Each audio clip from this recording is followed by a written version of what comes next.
Hello everyone and welcome to the W12 Sprint Series. My name is Dan Papels and today I'm taking you through everything that the W12 Sprint Series stands for. So fasten your seatbelts and enjoy the ride together with me.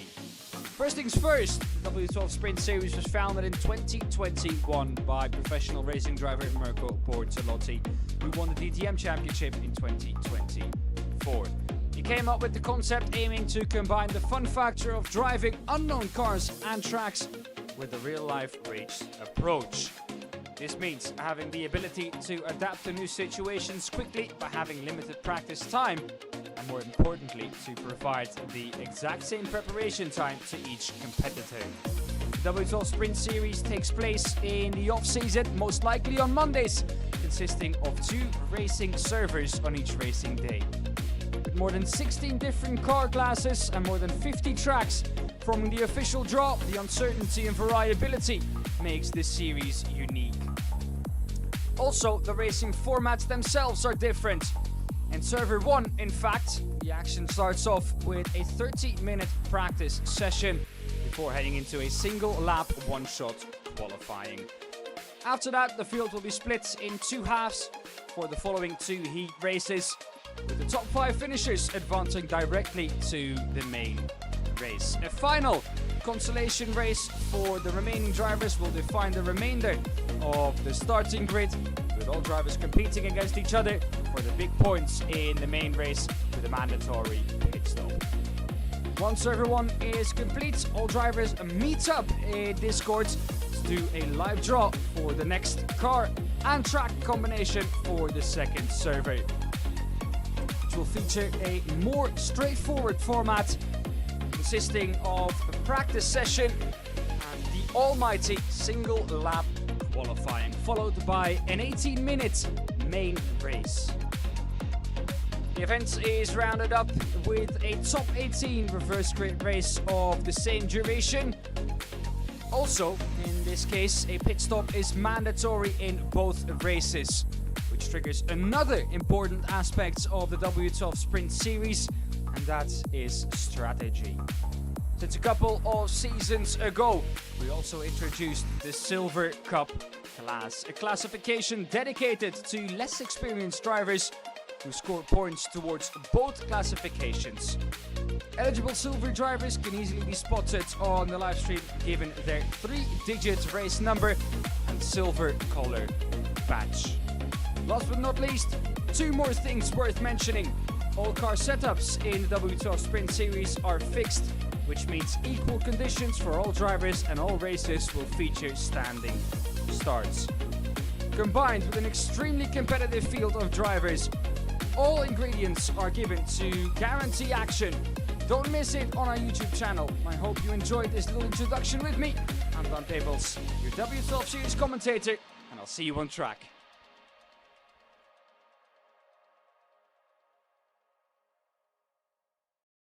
Hello everyone and welcome to the W12.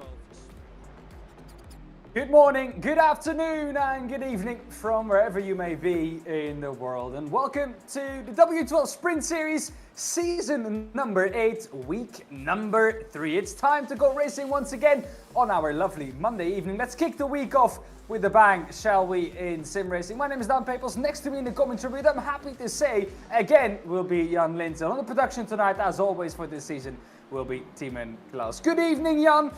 I'm very happy to have you back in the commentary booth. First of all, how was your shoulder injury and how are you? Buonasera. Fine so far. Happy to be back. Shoulder is doing good. No problems since the surgery 1 week ago. Looking fine. Starting some movements and let's see. Maybe next week coming back, but I won't rush it. And yeah, happy to be here again. Thank you for having me. Right, last week, Jan, was an absolute banger. Of course, server number 1 was a lot of clean racing and a lot of good racing. Then we got to server number 2, and then you decided to jinx the feature race. Well, I think turn 1 of the feature race in server number 2 in the IndyCars at Okayama, I think might have been one of the most chaotic turn 1s we've had in the W12 Sprint Series, but I think it also gave us one of the coolest crashes we've ever seen in the W12 Sprint Series. I don't exactly know who it was flying off again, but I think he's still orbiting the Earth at somewhere out there. I think it was Hugo Sasse, if I remember correctly. Yeah, start crash and me jinxing it. Okay, I hope it won't happen again. But was fun. Was fun. Indy with unexpected tire, not management, but tire usage and more advantage for the soft tire. So let's see what today's races hold in hand for us. Yes, and after last week, of course, we have new standings. The standings for week 2 were quite simple. Put week 1 and week 2 together, and you have the standings that we have for week 3. Mirko Bortolotti, though, took the lead away from Rafael Renhofer. That happened in server number 2. Rafael Renhofer had a terrible first race and second race. And Mirko Bortolotti took the advantage back in the championship after Rafael Renhofer in server number 1, actually extending it in the M2s at Barcelona. Jonas Warner finds himself in third on 81 points, Benedikt Hitz in P4, Lucas Müller in P5, Marius Suk in 6th, Maximilian Mayer in 7th, just 2 points between Lucas Müller and Maximilian Mayer, and just 4 points between Benedikt Hitz and Maximilian Mayer. Very, very close for P4 to P7. Then 3 drivers on the same amount of points. Hugo Sasse, Maarten Stadtmann and Niels Langeveld. All 3 drivers on 43 points. And they are on 8th, 9th and 10th respectively. That's your overall standing. Let's move then to the silver class. The class within the races. And that is Bernhard Geberger, still in the lead after an amazing first week for him. But Mario Truma closed down in the championship after last week. Michiel Haverens in P3, who I think might have been one of the best silver drivers, but just hasn't been able to put the performances together. If we look at where those drivers could be and where they've qualified and the ultimate pace they've had, Michiel Haverens for sure looks like the most promising this season. But putting it all together, that's what he struggled with this season. Let's see if he can do that this evening. Christian Ablasser in 4th is ahead of Ben Buurnagel in 5th. Patrick Dangel in 6th, ahead of Lucas Baza in 7th.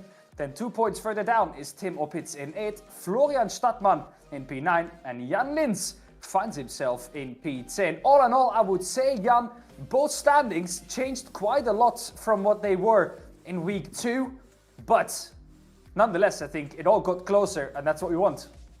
It looks fantastic. I mean, let's see. Let's see what we're getting today, but good things as always.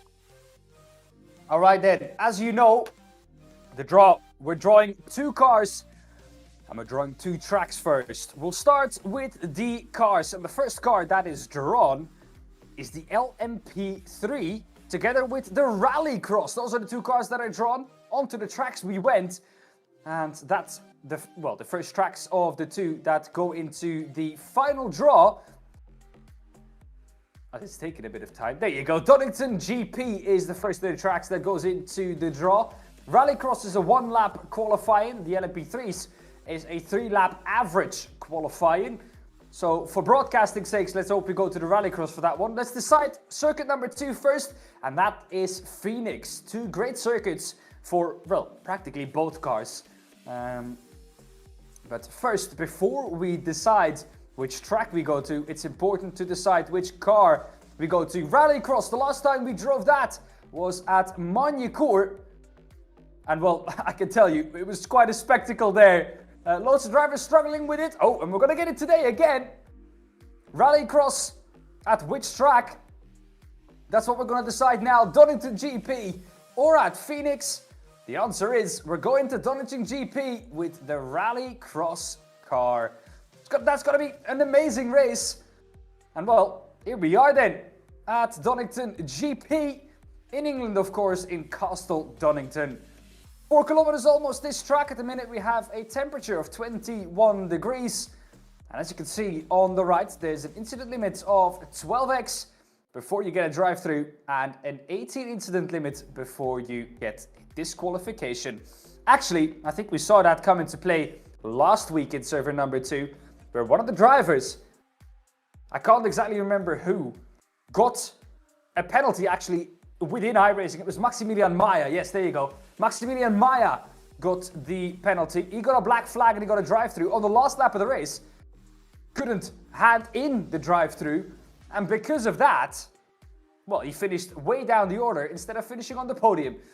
So for him, an absolute bummer. But that's what can happen if you go over that incident limit. Donington Park with the rallycross cars. It's not, well, these cars are not meant for circuit racing, let's be honest. But the last time we drew them, Jan, they provided us with amazing racing. Yeah, I remember, especially the first hairpin in Manicure, where there was some big bangers, let's call it so. But yeah, not really a perfect match, let's say, asphalt circuit with this very bouncy rallycross cars. But yeah, some movement. It's not that bad, so let's see what we get today. We have about 4 minutes left of practice. So drivers have been setting their lap times already. And well, in a car where you don't have a lot of grip, well, you can bet that Mirko Bortolotti is going to do well. 128.869 is what he's on at the moment. Andrea Frasinetti finds himself about a tenth away from that, and as we are used to the W12 Sprint Series, behind that everything is nice and closed. I spoke to Isaac actually before this evening, and he said he has been quite unlucky in qualifying lately in the first 2 rounds, so he's looking to do much better today. But he has shown that he has got pace with topping practice 3 out of the 4 times actually. So I'm expecting more from Isaac tonight, and I'm especially expecting more from him in qualifying, where he hasn't yet been able to put it together, Jan. Yeah, he has shown his pace, and last week was a bit different from his first week, maybe a bit more careful and trying to avoid some mistakes, but he surely has the pace. I mean, I've driven some practices with him, and no doubt about it, he belongs in the top position, in the top positions here. But yeah, you have to put it together. Well then, which cars can we choose from? I think it's a pretty simple list of cars that you can choose out of. It's the Ford, it's the Subaru, and it's the VW Beetle. So those are the 3 cars I think that you could choose of. I have heard that some drivers have some horrible sound issues with the Subaru. So there might be some drivers out there actually racing with the sound off or the sound turned down quite a bit. I have heard that some drivers actually in the VW Beetle also have this issue. I've heard none of the drivers who are driving the Ford about this yet. So maybe it was a good choice to go with the Ford. Maximilian Maya, the driver who we are looking on board with. Here is Philippe Hugret, also one of the drivers who, well, has been a long servant in the W12 Sprint Series. And I think he's still awaiting his first silver class victory, Philippe Hugret. Can he get that tonight? It would definitely be one of an unorthodox combination to get it on. Maybe that's where he shines, who knows? Michiel Haverens, once again, only a second back as a silver driver on the ultimate pace. That's set by Mirko Bortolotti, 7-time champion of the W12 Sprint Series. So I don't think that's too bad as a silver driver. He's once again half a second ahead of Bernhard Geberger. So all in all, for Michiel Haverens, once again, a good practice session. It's just a case of putting it down in qualifying, and you only have 1 shot at it. Jan, once again, 1 lap qualifying. Yeah, you have to nail it. Just as simple as that. Yeah, you have to, but the question, of course, also is, Jan, how much risk are you taking? How much risk versus reward? What is the ideal split between those two in a 1 lap qualifying, you think? If you have 2 laps, it might be a bit easier to divide them. At the moment, I would say, if I look at the standings, if you are in Rafael Reinhofer's or Mirko Bortolotti's shoes, that's the ideal fit between pace and risk. It's difficult to say. I mean, I think one positive aspect of the 1 lap qualifier, you can really push the tires. If you have a 3 lap combined, you have to manage them a bit different. Well, for sure, looking forward to it. We have about 10 seconds left. How is the practice going to finish then? Well, it's going to finish with Rafael Renhofer on top, ahead of Mirko Bortolotti. Pipping him at the end. We see some drivers practicing starts. I do have to be quite honest. In these cars, it's not that difficult to do a start, actually. You floor it, and you shift into first gear as soon as those lights go out. That's about as easy as you get it for a start in these cars. You put it into the limiter, and you just floor it. Just in a couple of seconds, I think 3 seconds, you are in 1, 2, 3, 4, 5, in sixth gear. They are just the gears are short to the end. Yeah, very, very short. All right, qualifying then, Jan. I've been looking forward to this in these cars. As soon as I saw they were in the draw, I've been hoping to draw these cars again. Because last time we drew them, we were at Magny-Cours. And boy, can I tell you, it was absolute chaos. These cars don't like crashing very much. They do have a tendency of getting hooked together. So that's going to be awesome during the start. And I'm just looking forward to these cars absolutely launching off the line. These cars have one of the quickest accelerations of any cars on or that were in the draw. So I'm so looking forward to the start as well. Before we do that though, we have to set the grid. And the one lap qualifying is here to do that. And these cars are very... Sorry, go ahead, easy to... these cars are very easy to unsettle. I mean, they have a very long travel, suspension travel. So if you just do some aggressive movements, you're gonna be sure you are being kicked. Yeah, of course these cars need to be soft. Well, just because they usually drive on dirt, and if you want any grip there, you can't have a stiff car. It's just as simple as that. Michael Haverens is getting into the last sector now. That chicane is going to be off-track city for these drivers. So I have a feeling if there's any corners that you want to be taking it easy through, it will be those corners.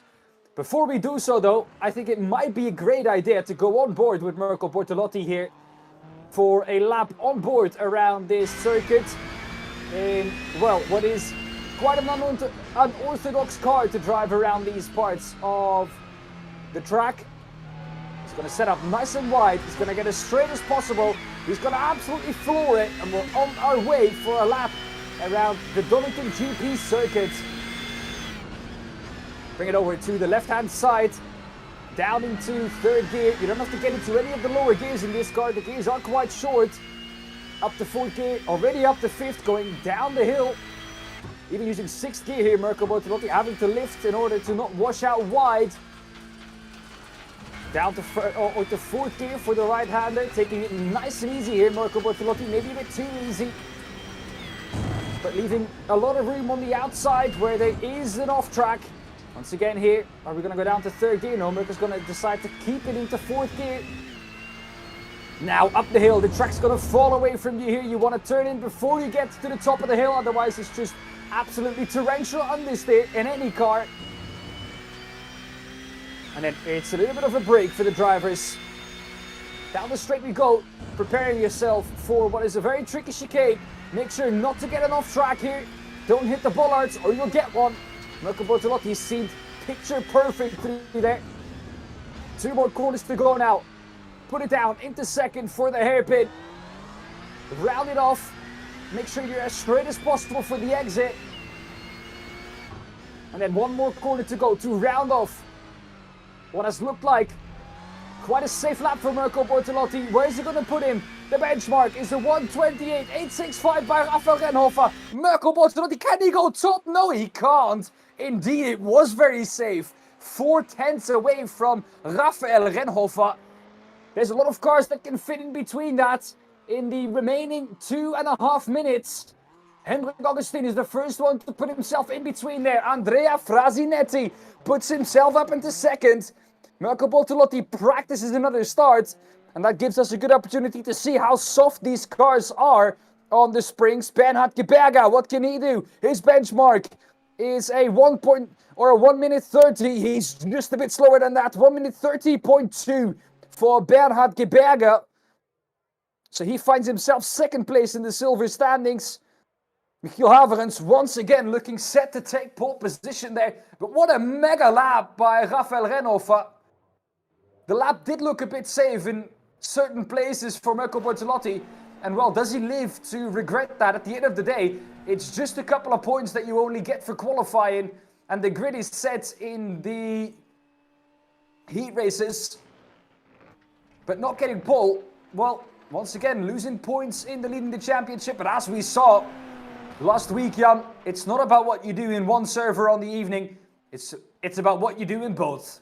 Yeah, that's right. I mean, you asked me some minutes ago about the risk and risk management when you're doing quali, and I remember Mirko's was from last week. And if you take too much risk and you're just in the middle of the pack or out the back, what we saw in Okayama, the risk of getting involved in some crashes just immense. So maybe yes, a bit safer is the better way to go.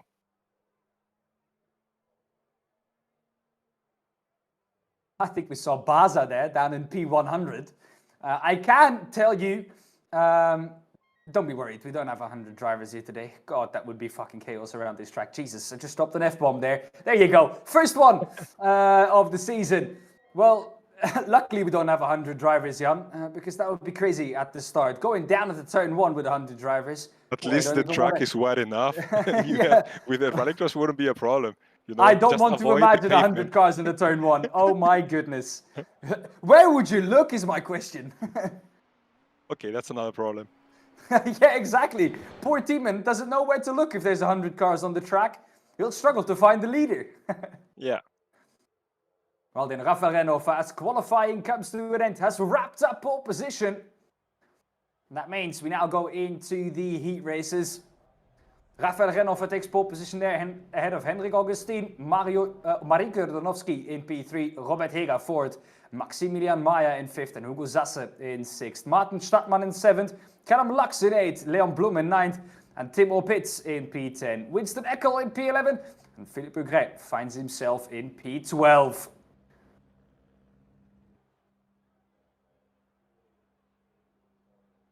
Further down the order, we have Florian Stadtmann in P13, Patrick Dangen in 14th, Jonas Wana in 15th, Hugo Ropp in 16th, Lucas Baza in 17th, and Davy Eubema finds himself in P18. I know that quite a lot of people were impressed by Winston Eckel actually last week. Mirko actually talked to us about Winston Eckel, especially in the IndyCars with the comeback drive that he had to make. And well, it looks like he's putting himself in a position where he once again needs to do that this evening. Driver who consistently finished in top 5 results last week finds himself all the way down in P11 for this race. Let's head then to the 5 red lights at Donington Park in the rallycross cars for heat number 1. The lights are out, we're underway and racing. The green flag is out, green, green, green. Down the turn 1 we go with Rafael Renhofer. Hendrik Augustin slots in behind him. Behind that, Andrea Frasinetti and Robert Hega side by side for the final spot on the podium. It's Andrea Frasinetti who comes out ahead of the 2. Behind that now then, it's Mariko Jordanovski, Mirko Bortolotti, Hugo Zasse, Maximilian Maya fighting it out. No, Mirko Bortolotti is not in this one. Mariko Jordanovski, Hugo Zasse and Maximilian Maya, 4th, 5th and 6th. So you're definitely a Mirko fan. I know, latest now. No, on my timing screen, I swear, we have drivers on there that are actually not in this race. I have 34 drivers on my timing screen. There's only 18 in the race. 17 actually, with Davy Eubema being 17th. Rafael Renhofer, though, is the one who leads the way, and that would give him pole position. I am not gonna lie. I do cheer for Mirko. No, but I just saw the timing. It's not. Oh okay. my goodness! Braking. Driving the car like it's supposed to be driven, and that's sideways. Oh my goodness! Massive crash into the chicane. I told you this would be a point of action, and well, I can tell you that there's a lot of cars that will not be continuing after this. Yeah, I think that was just extremely unlucky. You get sideways. One car got spun. Yeah. And the rest followed. Here we go. Let's look at it again. Oh, it touches the grass on the right-hand side. You'd say these cars are made for that. Here's the turn, though, and sadly catches him. And I think that's about 4 or 5 cars out of the race. Of course, you have your fast repair, but you're first going to have to wait for your tow. Oh, up the inside. That's... Oh, and you're just unsighted. Yeah. Smoke Hugo screen. Rob. No chance. Oh my goodness, of course it's Hugo Rob. Who else would be involved in that? Of course it's Hugo Rob. The guy can't catch a break at the minute, it seems like. Once again, he's been involved in a crash. However, he does find himself in P7 somehow. It looked like quite a hard hit for Hugo Rob, that one. Yeah. Or was it Hugo Zasse? I see Hugo Zasse in the pits. Yeah, the car is damaged in the front. Yeah, okay. Well, there's plenty of cars damaged, it seems like. The only car not damaged in this shot at the minute, I think, is Patrick Dangel in the 112. Florian Stakman at the moment in 6th. If he gains one more position, Jan, he's up into the feature race immediately. Yeah, that would be a thing, yeah, to go through directly to the main race in the silver class. I said Patrick Dangel had no damage. Well, it turns out he has a camo skin on, and it's very difficult to see that he has damage. But also Patrick Dangel has damage. Who doesn't have damage at this point, I ask myself? Well, short answer to that. Rafael Renhofer is the driver who doesn't have any damage. Hendrik Augustin seems to be quite clean as well, Jan. Yeah, yeah, and I have to say, these cars on this track, these fast sweeping bends, look amazing with a slight drifting through the corners. Very, very cool. All right then, Winston Eckel does find himself up to P9 with a car that's looking a lot better than some of the others in this field behind him. At least in terms of damage up the inside, halfway on the grass. Oh my goodness, keep it out of the wall. Thank you very much for not making me commentator, courtesy. The car is damaged now. I think it was damaged before that. The impact was on the side. That's as far as that goes, I think. Here we go, we're going to see. Yeah, car was damaged before. Slight touch and the car just gets unsettled because of how soft they are. Yes. You say the track is quite wide, but this being a proper English track, well, the grass and the gravel is directly next to the tarmac. Yes, it's old school. That's the way it should be. Rafael Renhofer with lap times at the minute of 1 minute 28 seconds. It's going to make it very, very close if we're going to do another lap here in this race. Look at it, sideways, sending it is Rafael Renhofer. I'm going to be interested to see what the strategy is going to be like in these cars. You, of course, cannot refuel them. Heat racing, though, is something that these cars are very much used to. Short 5-6 minutes, 6-minute dashes. Usually with a joker lap, though. None of that here today in these cars. Well, maybe a joker lap is a trip through pit lane after lap number 1 once you've crashed in the chicane. But that's not the kind of joker lap you want to be taking. No. We do see that all of the drivers except Callum Lux have continued. And the reason they do that is just to make sure that they don't have to make up as many positions in the consolation race later on. Of course, every position that you lose in this race is not 1 position lost, but it's 2 positions lost. Because the uneven numbers are going to be set in this race. The even numbers are going to be set in the next race. One thing's for sure, though, and that's that Rafael Renhofer is going to pick up a pole position for the main race. Hendrik Augustin finishes behind him, and Robert Hega in P3.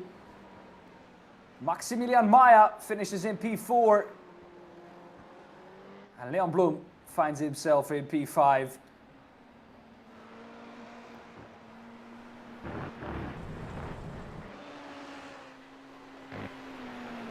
There's Lucas Baza. Yeah, strong P1 for Rafael. Same as last week, so just keep going. Well, if he does well in this server, yeah, if he does well in this server, he could overturn the deficit he has to Mirko Bortolotti in the championship already and actually go into server 2 as the championship leader. How cool would that be? I think what we just don't want is the exact same situation we had last year, and that is we don't want Mirko Bortolotti to run away with the championship It has happened in previous years, but last season was absolutely astonishing with Rafael Renova challenging until the last week for the championship, until the last round for the championship. And I mean, if we can ask for anything from the racing gods, is to have that again. Philippe Hugret. Oh my goodness, who was that in the background? Lucas Baza sending it sideways through the last corner for good measure. That's how these cars like to be driven, isn't it? Yeah, you're not fast, but that's the way it used to be. Also in rallying, some Scandinavian flick and flipping around the corners. Not the fastest way around this time. Usually it is, though. Rafael Renova wins ahead of Hendrik Augustin, Robert Heger in P3, Maximilian Maya in P4, and Leon Blum in P5. Those are the drivers. Continuing to the feature race later on, the rest of the drivers we'll see in the consolation race. Andrea Frazinetti is on pole ahead of Mirko Bortolotti, Marius Zuk in third, Ivan Ferrari in fourth, Jens Fiedler. Oh, we're already underway with the race. Didn't even get through the grid. They were quick with gridding this time. Into P1, it's Andrea Frazinetti with Mirko Bortolotti, I think, behind him. Oh my goodness! Bernhard Geberger is up to P3. And there's chaos behind him. Marius Zuk finds himself in P4, now gets overtaken by Chanter. Andrea Frazinetti in P1 though, ahead of Mirko Bortolotti. And it already looks like these two will be fighting it out for second place in the feature race. Bernhard Geberger, 3 seconds back almost of these two. Look at this, it's going to happen on the inside of Bernhard Geberger. It's going to go around the outside of all of them. Isaac Fairweather had a better qualifying this time around, but not a better turn one. But that was some major luck for Bernhard to be on that side of the track. Oh, and behind that, drivers trying to react to what they're seeing in front of them. And is that teammates colliding? That might be teammates colliding there. That's never what you want to see.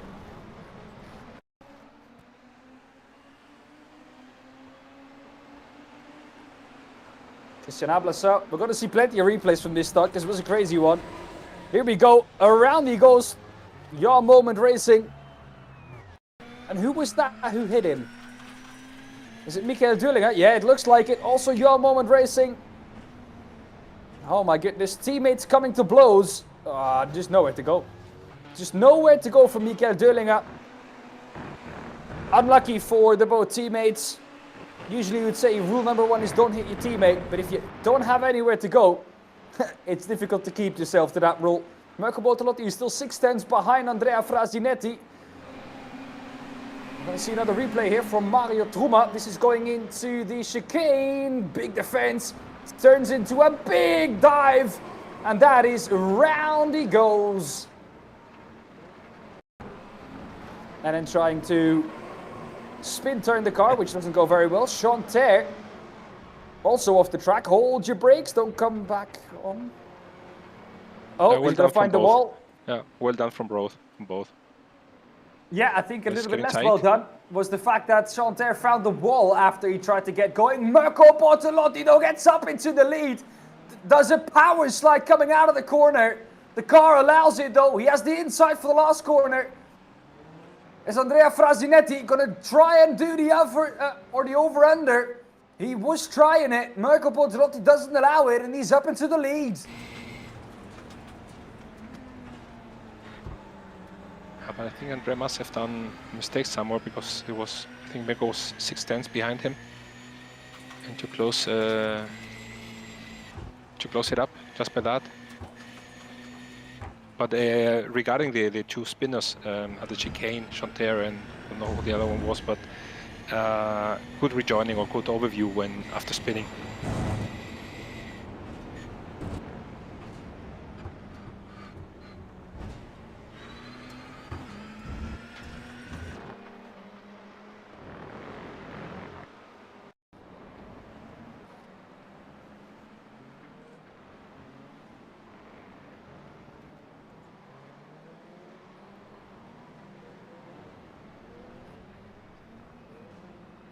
Oh, realized I was muted.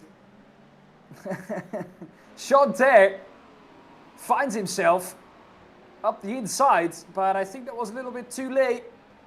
And he puts himself round with it. So after dropping down the order earlier on, maybe getting a bit desperate, trying to get back up there. And with that, he finds himself even further down the order. Chanter now down in P15. Marco Bortolotti though still leading the way. Yeah, there's Ivan Ferrari.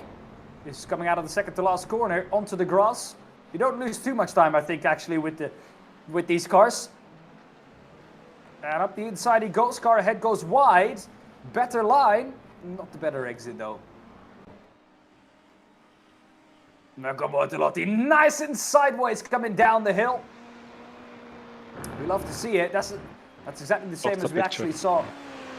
Yeah, it's exactly the same as we saw from Rafael Renhofer. I think it's how you have to drive this car to be quick down the hill. Create a moment of oversteer to get the car turned in. And then just control it. Ivan Ferrari. There's a yellow flag behind his name. I don't exactly know why. It's not like he's going particularly slow.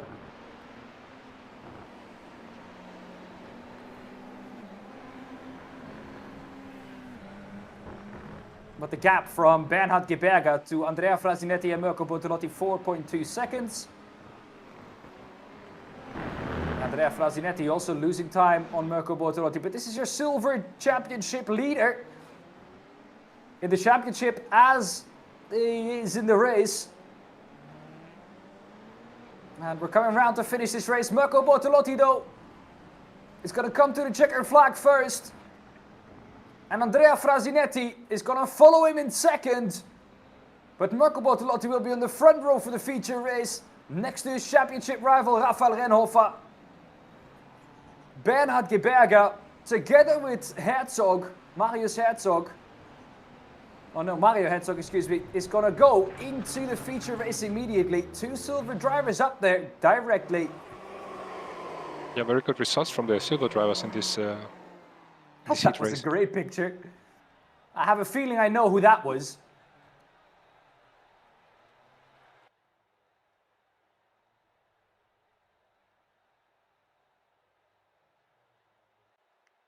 All right then, here are the results for Heat 2. Mirko Bortolotti wins ahead of Andrea Frasinetti in P2. Bernhard Geberger in third. Mario Suk in fourth. And Mario Herzog in P5. Those are the drivers going through to the feature race. Drivers in the consolation race then. Florian Stadtmann, René Rösler, row 1. Hugo Ropp, Ivan Ferrari, row 2. Martin Stadtmann, Stefano Pellegrino, row 3. Patrick Daniel, Anton Abe, row 4. Winston Eckel, Isaac Fairweather, row 5. Martin Kjordanowski and Michael Haverens on row 6. We continue to row 7. As we skipped that, actually.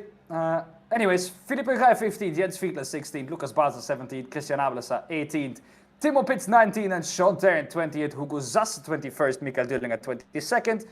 12th row to grid, Callum Lux and Mario Trumma, and the last driver on the grid is Jonas Vana.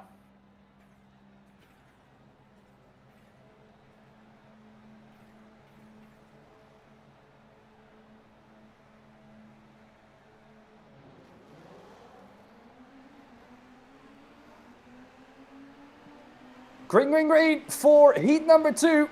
Florian Stadtmann on the inside. Round the outside seems like a difficult task in turn 1, especially in these cars with the traction you've got off the inside. But now going through the downhill.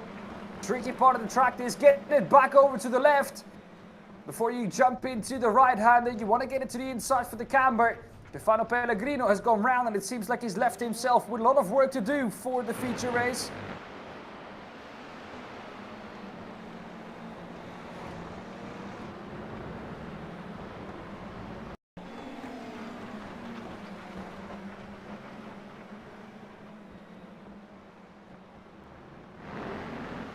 Here's Callum Lux. Oh my goodness, he's gone round.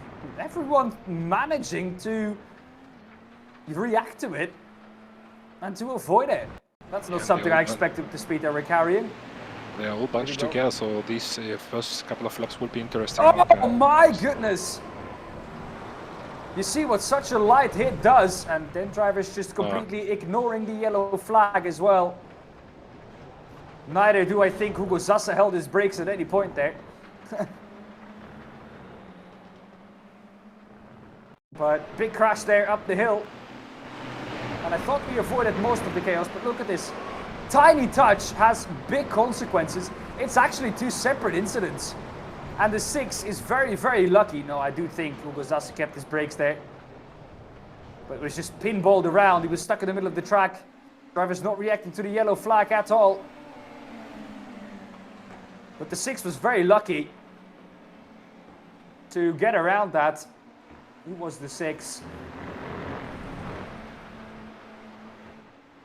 Might have been the 9 of Sean Terre. Who knows? Ivan Ferrari. He finds himself in first. And that would give him P11 for the feature race. Remember, this race in itself earns points. I think 3 for the winner, 2 for P2 and 1 for P3. So it's not a whole bunch of points. Jesus. But it does set the grid for the feature race. And that's where the big points are earned.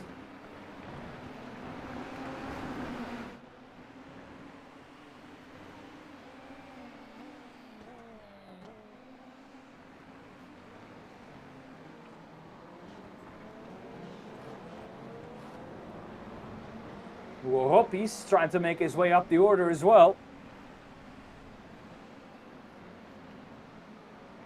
Oh, the inside, that's tricky. That is tricky, but he does make it work. Yes, he does. Hugo up into P3 momentarily though. Car up on the inside, still not letting it go. Drivers coming out of pit lane as well, and you do shuffle right back onto the racing line coming out of pits. And like I said, the outside for turn 1 is not where you want to be. Traction on the inside, just much, much better. Too wide through this corner is also not what you want to do, it turns out. Get it back over to the left, slide it again. And onto the grass, keep it flat because you don't lose any time with it, it looks like. Oh my goodness.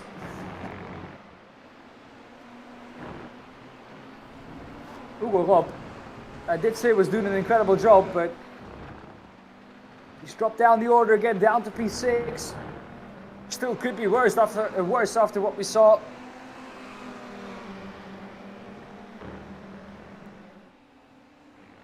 Yeah, indeed, it was the number 9 of Sean Terre at the start. I see his livery and the number on the roof a little bit further back.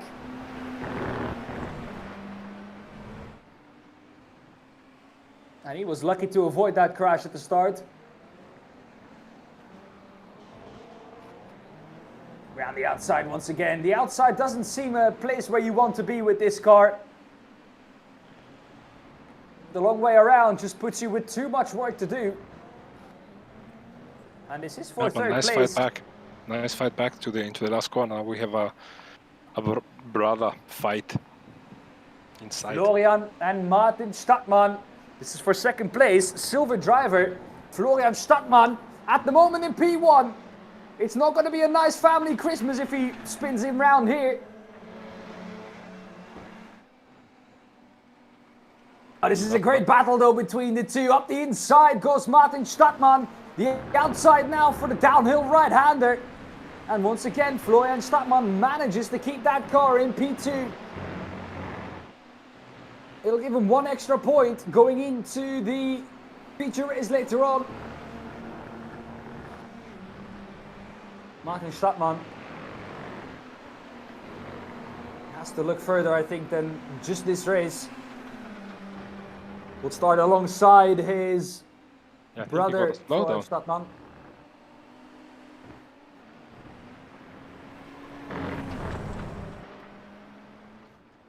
All right then, Ivan Ferrari. 3.7 seconds ahead already of Florian Stadtmann. The fighting they've done behind really has allowed for him to drive away. Davy Uwema has a black flag, so he'll be dropping down the order. No good result for him. Martin is through. Oh no, front back. Martin again in front. Ivan Ferrari wins the that was a consolation photo race. finish. We're going to have a drag race to the line, and it's going to No be way. Martin Stadtmann who takes it away from Florian Stadtmann, And he who goes back to also fourth. That drops was off the unlucky at the end. podium. Yeah, man. Michiel Haverens up into P3, Florian Stadtmann off the podium after putting up such a stellar defense against Martin Stadtmann. Christian Ablasser, one of the Kirsty, maybe last you drivers can- to come through. Maybe you can show what happened in the last corner, because Martin and Florian were fighting. Here we go. It's going to switch over at any moment. I hope we're going to be able to see it in time. Yeah, up the inside. I said the outside is going to be a tricky one today, but it looks like it just gave him the better exit this time round. Then there was contact just before the line, and that decided it. The outside for once was the better place to be. That was extremely close between Michael Haverans and Florian Stadtmann. All right, then here's the Should result have been of the a photo consolation finish. race. Yeah, it was. Yeah. It was a photo finish to beat, but not quite in the end. Ivan Ferrari wins though, commanding 4.4 second lead over Martin Stadtmann. Michael Haverens at P3, still a great result for the silver driver. He puts himself third place in the silvers going into the feature race, and Florian Stadtmann finds himself in P4. Isaac Fairweather, P5 ahead of Hugo Ropp in 6th, great fight back from him. Anton Abe in 7th, ahead of Marike Rudanovsky in 8th, and Winston Eckel in 9th, ahead of Sean Terry in P10. That's your result for the consolation race. We'll have a look at the grid later on. And We're it will going to reflect. have the big one. Yeah, I'm worried for it, you know, Jan. These cars, when they do have a touch, tend to react quite crazy. Yeah. So I am afraid that we are going to have to keep it very, very clean. And that's not only into turn 1, but I think that might be the entirety of lap 1 around this track. Down the hill is a tricky place to overtake, and it's not really a place where you want to be side by side.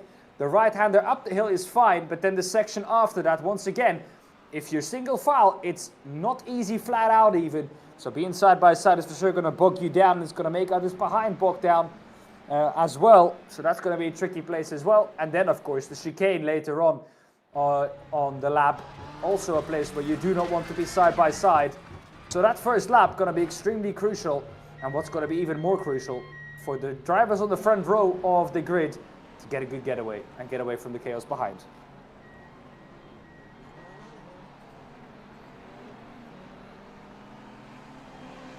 This 2-minute warm-up is there for drivers to take a small break before they go into the feature race.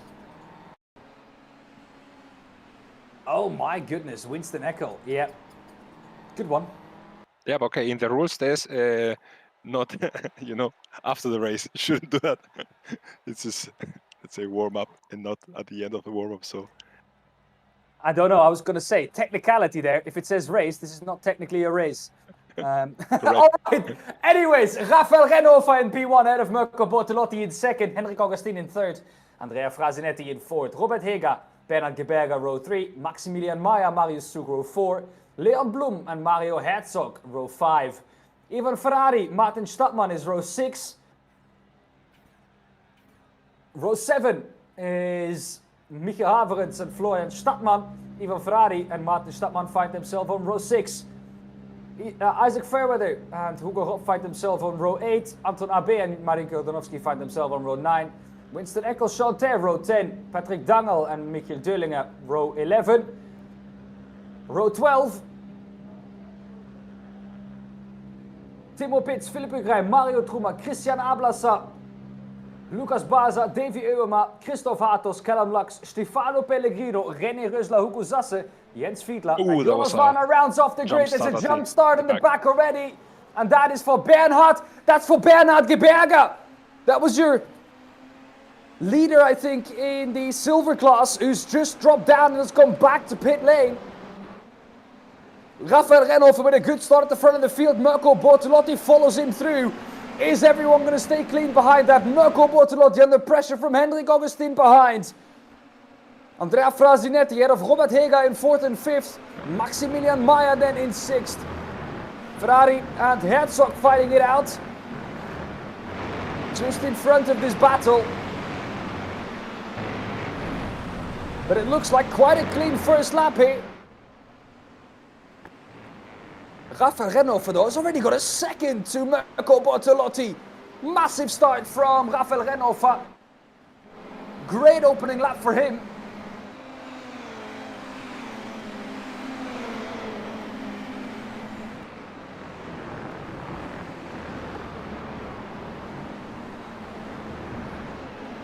Down into the chicane for the first time. Hopefully no spinners this time to catch people out to the outside.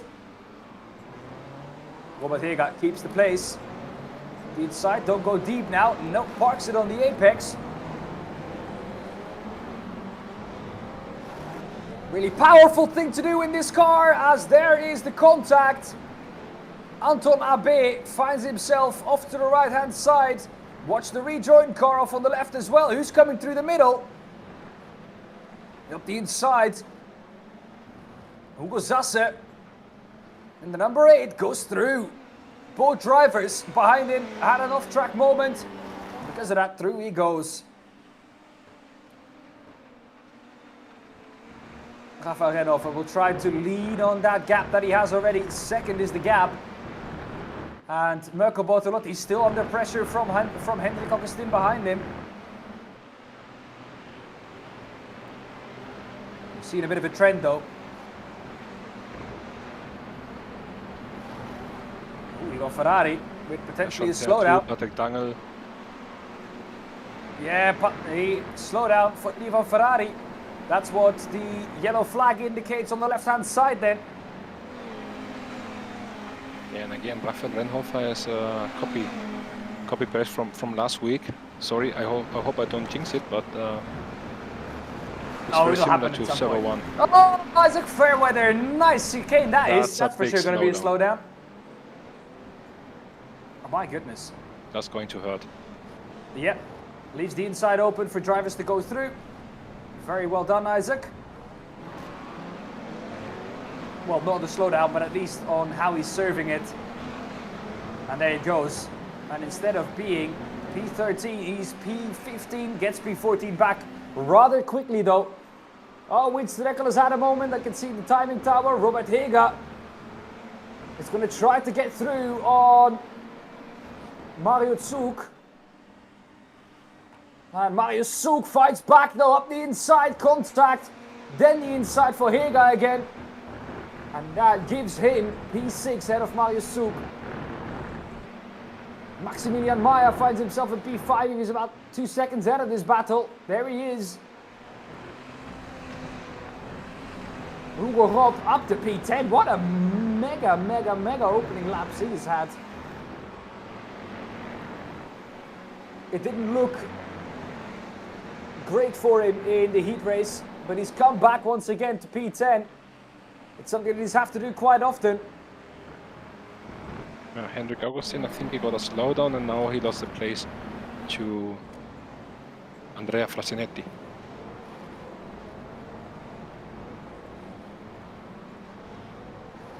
That has given Mirko Bortolotti a bit of a gap. If I look on my timing screen, Christoph Hatos decides to take the real rallycross line through the second to last corner.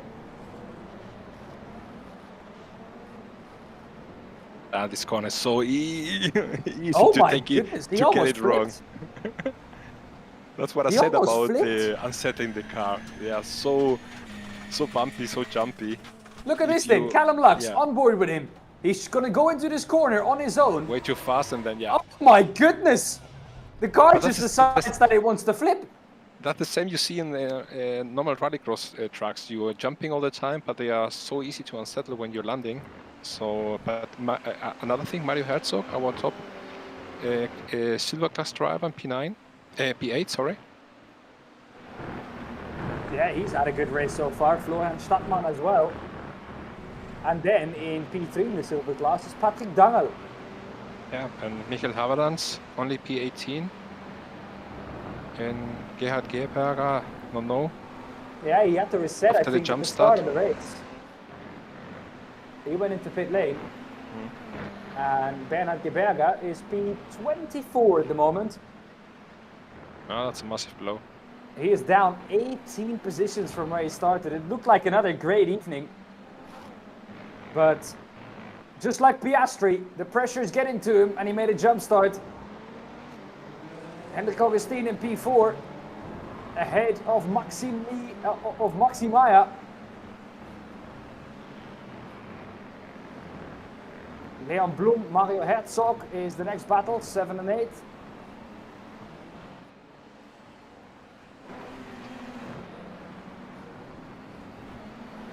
Fair weather up. Oh my goodness, up the inside. Talk about forcing mistakes. And into the pits goes Florian Stadtmann. How long are these pit stops going to take? I'm interested to see that. I remember correctly. I mean, I made a mistake last week with the IndyCar about refueling. The car was able to refuel. I think this car's not, and a tire change should be mandatory in that case. Yes, I am 100% sure that these cars cannot refuel. So yes, tire change is necessary.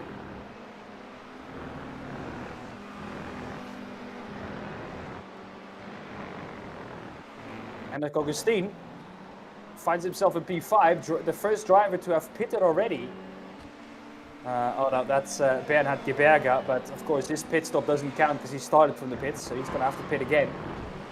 But Robert Hega looks to be the first driver who's taken his pit stop, and he did that on lap number 3. And he finds himself in P18 at the moment, also down 13 positions from where he was before. But most importantly, he has made that pit stop already. Ivan Ferrari sends it up the inside. And he actually makes the corner. That looked like a proper send, but once you got to the apex of the corner, you were like, oh, okay, actually, it's not that bad. Bernhard Geberger, here he is showing that he has definitely got the pace.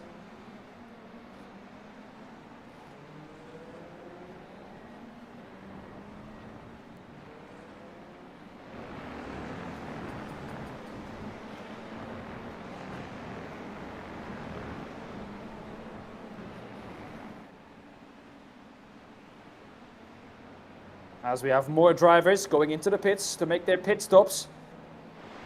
Black flag for Isaac Fairweather on the pit exit. Has he crossed that white line too early? Or has he sped into pit lane? Multiple options here. Drive through. Yeah, Isaac Fairweather. Once again, I talked to him. He said he messed up qualifying. Well, he has messed up the race for himself here today. Black flag. Marco Bortolotti, 3.1 seconds on pace back of Rafael Rennhofer. Rafael Rennhofer usually in real life drives the GT4s. He might be looking for a switch of careers here. Absolutely mega pace from Rafael Rennhofer. 3.4 seconds is the gap. The question also is though, how much is he asking of those tires? Good thing for him is he can just pit and get new ones. Getting to the halfway point in the race now. When are these drivers going to pit? Are they going to split the race even? The answer is yes, they are. Marco Bortolotti follows Rafael Rennhofer into the pit lane. So does everyone behind him. Who is going to be the one and only driver to continue? Leon Blum comes in. Winston Eckel might be one of the drivers to continue. He has not made his pit stop yet. First driver to have done so is Robert Hega. And where is Rafael Rennhofer going to come out? In comparison to him. Didn't see all the cars getting bogged up for tire change. I'm 100% certain that you cannot refuel these cars. There's no refueling these cars. Yes, I know, but I didn't see all the cars that were together in pit lane being bogged up for a tire change. So I hope I hope I'm wrong. Otherwise, they're going to get shorter penalties for that because it's a must-do, if I remember correctly. Sorry. Well, let's hope that our race leader, Rafael Rennhofer, did it. He did seem to have gained about 2 seconds on Marco Bortolotti in that pit stop phase. Here he is, Marco Bortolotti. Behind him, Hendrik Augustin, also about 5 seconds back on Marco Bortolotti. The top two have absolutely relentless pace. Drivers behind that just not able to follow. Andrea Frasinetti, the first driver who's under pressure from behind. It's Marius Zug who's putting him under pressure. And Maxime Maya is getting closer to Zug as well.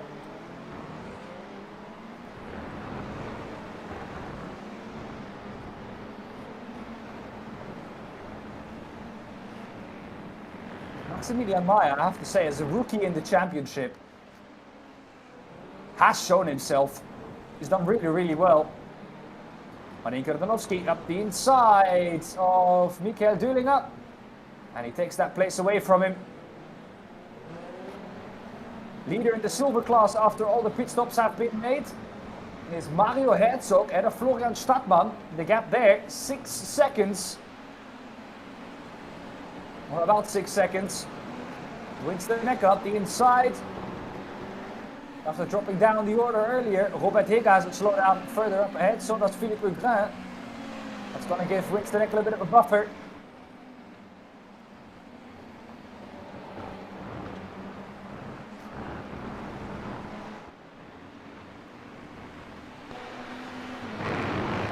I was looking at the rules and regulations for this season, and I wasn't able to find any entry regarding mandatory tire change for this car. So, but as far as I remember, at least it was so last season, if I remember correctly. Yes. Well, to be quite honest with you, Jan, last season was about a year ago. So it's completely fine if you don't remember that. I say that because I don't really. Up the inside goes Michael Haverens, late defense from Patrick Dangel.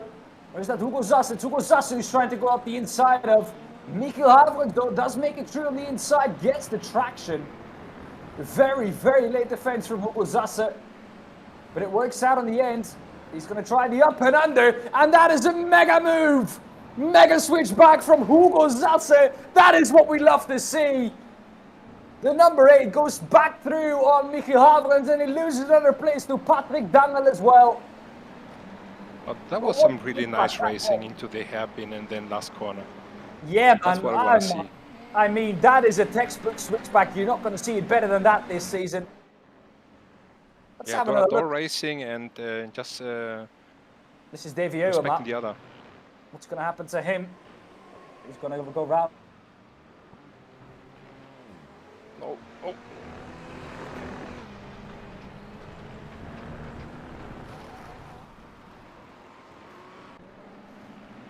It almost looked like a unsafe free jump. He waited for the other. The optic just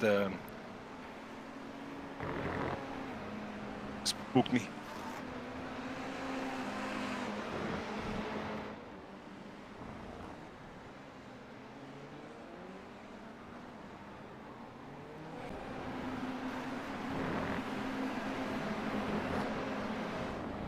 Rafael Reinhofer is getting away, 6 seconds, 6.6 to Merck Bortolotti. Henrik Augustin 10 seconds back, Andrea Frasinetti 14, so I would say those places are more or less settled. Marius Zug is very close on Andrea Frasinetti, gotta be careful. Max Meyer 2 seconds back, 1 second back, Robert Heger. Where is our first silver class? Mario Herzog from 8 back to 12. Still respectable position. Franz Stadtmann just behind him. And we have third place is Michael Haverens. Good recovery from him. Patrick Dangel behind him. Would be interesting to have a display. Who has pitted, who has made his pit stop, and also the amount of incidents per driver, or if there have been any, or how many drive-throughs. Sure would be.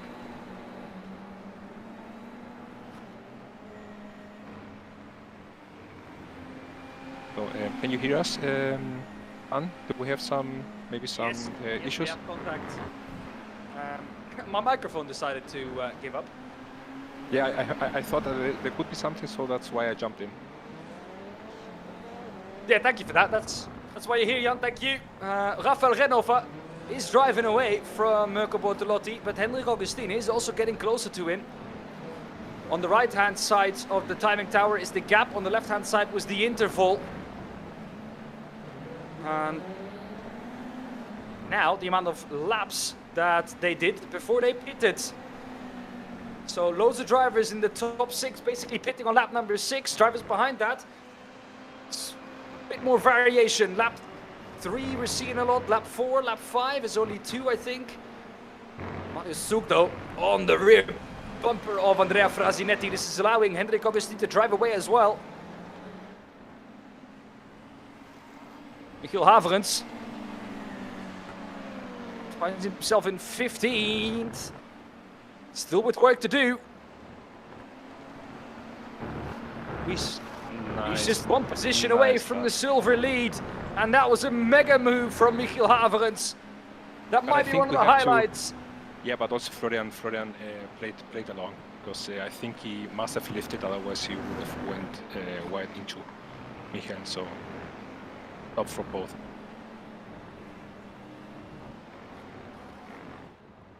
He's going to go on to the final lap of the race.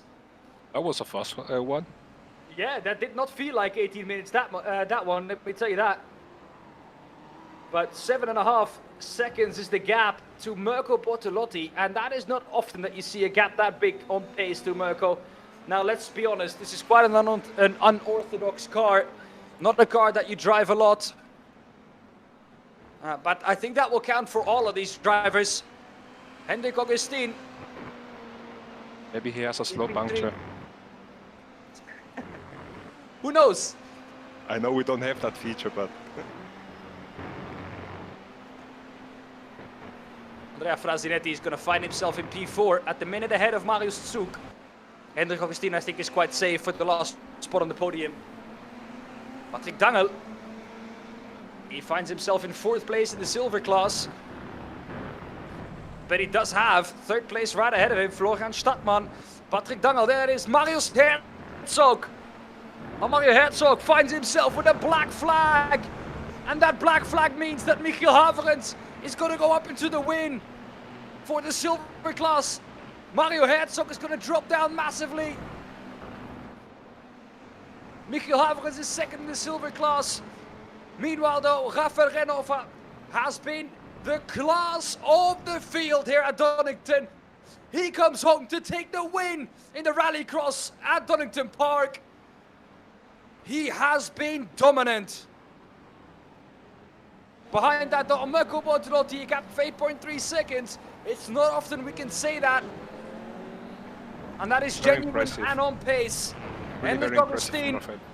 comes through in P3. There's a battle behind though for P4. They come across the line. Andrea Oh, come Frasinetti on, guys, no. holds off. Marius Zug and Maximilian Maya. There's contact going into the last corner as well. Hugo Rob with quite an audacious move. And that gives all 3 drivers a black flag across the line. I didn't see who was involved, so, but Oh my I goodness. think that wasn't Ferrari. really maybe a bit Hugo too Rob. hard, the last corner. Yeah, it both gives them a black flag as well. They're going to drop down the order massively. And so is Mario Herzog. So that gives the silver win to Michiel Haverens. We said he had the pace. We said he was consistent. And it's shown in the race. Yeah, but he came from nowhere. I don't know where he qualified, but he was way back the order. I think he qualified quite okay. Then the heat race went awry for him. And then he had to come from the back in the consolation race. That didn't quite work out either. However, though, he did come back in the feature race, and that's where the big points are given. So, well done to him. Rafael Renova, though, wins ahead of Mirko Bortolotti. Hendrik Augustin in P3 and Andrea Frasinetti in 4th. Marius Zug in 5th and Maximilian Maya in 6th. The rookie doing a tremendous job there. Robert Hega in 7th, ahead of Leon Blom in 8th. Martin Stadtmann and Hugo Zasse rounding off your top 10. Then our silver winner, Michiel Haverens, came from nowhere, takes P11. Anton Abe, another rookie, doing quite well in P12. Patrick Dangel, another rookie, P2 in the silver class. and P13 overall. Florian Stadtmann, P3 in the silver class, and 14th overall. The gap between those two across the line, just 0.2 of a second. Sean Yeah, I Terry think at Florian 15. was in front of him before that. Yeah, 0.2 of a second was a photo finish across the line. Chanter finds himself in 15th, Philipp Ogres 16th, Marin Kurdanovski in 17th, and Mikael Döllinger in P18. Timo Pitts in 19th, and Stefano Pellegrino finds himself in P20. P21 then for Mikael Döllinger, Timo Pitts in P22, Stefano Pellegrino 23rd, Bernhard Geberger P24, Jens Fiedler 25th, Callum Lux 26th, and Isaac Fairweather P27. Christian Ablasa, P25 here on the standings. On the timing screen is way further down the order. René Reusler, 26th. Winston Eckel, 27th. Ivan Ferrari, 28th. Hugo Rob, 29th. Lucas Baza in P30. Mario Trumma, P31. Christoph Hatas in P32. Mario Herzog, P33. Davy Oma, P34. And Jonas Vana, P35. That's the full grid. Well then, for us it's time to wait for the draw once again, but that was a crazy first server, wasn't it, Jan? Yes. Yes.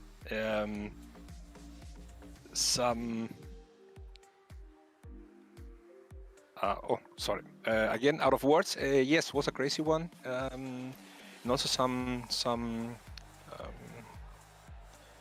the gaps between some drivers, and also some good comebacks from behind the field, as I said, Michael Haverens, for example. And a lot of black flags, I think, also in the main race. Okay, we have 18 minutes, and things are very, very fast earned, let's say. So, yeah, you gotta be careful.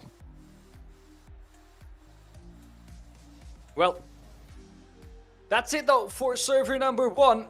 Before we get back with your draw for server number 2, let's go to a quick intermission and the highlights of last week. Good morning, good afternoon, and good evening from wherever you may be in the world, and welcome to the W12 Sprint Series, season number 8, week number 2.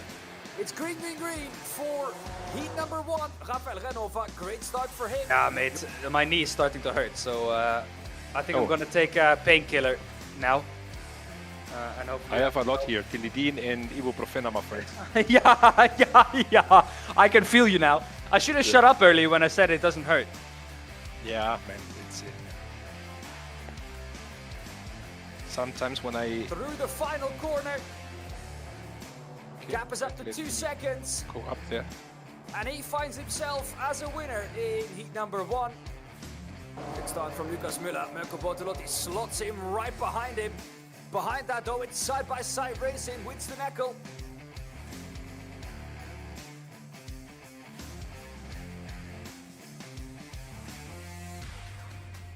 And is Mirko Bortolotti going to go for a move in the turn 1? He just looks a little too far back. I give you an invitation if you want to.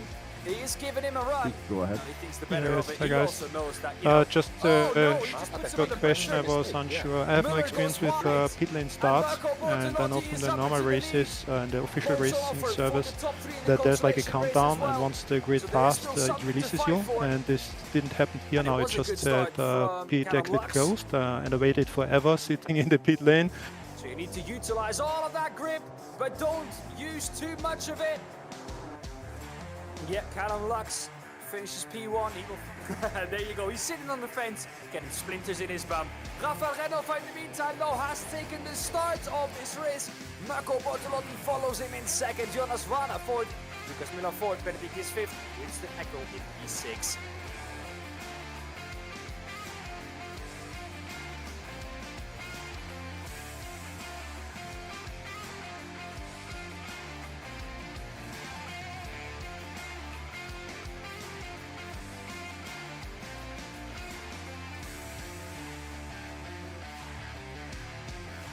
Server number 1 for 2 weeks in a row.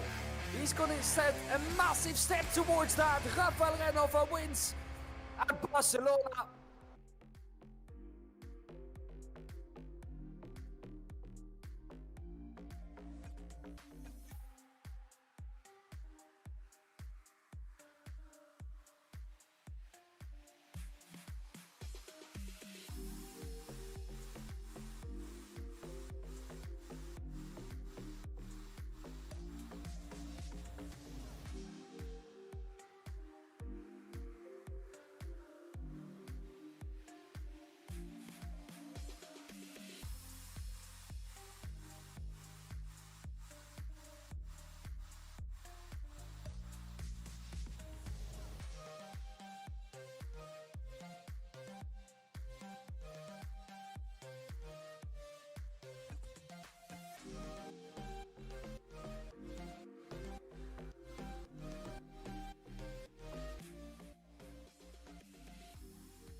of server 2.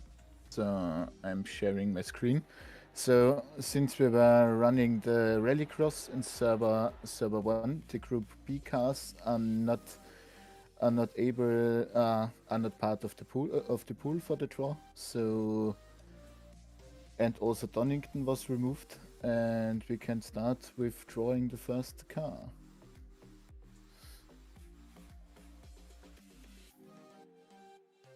The first car will be the BMW Z4 GT3 with a single lap qualifying. Now let's draw the second car. It's the LMP2, also with a single lap qualifying. So let's draw the first track.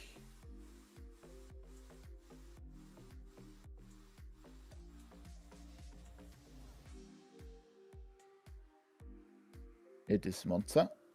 And now draw the next track.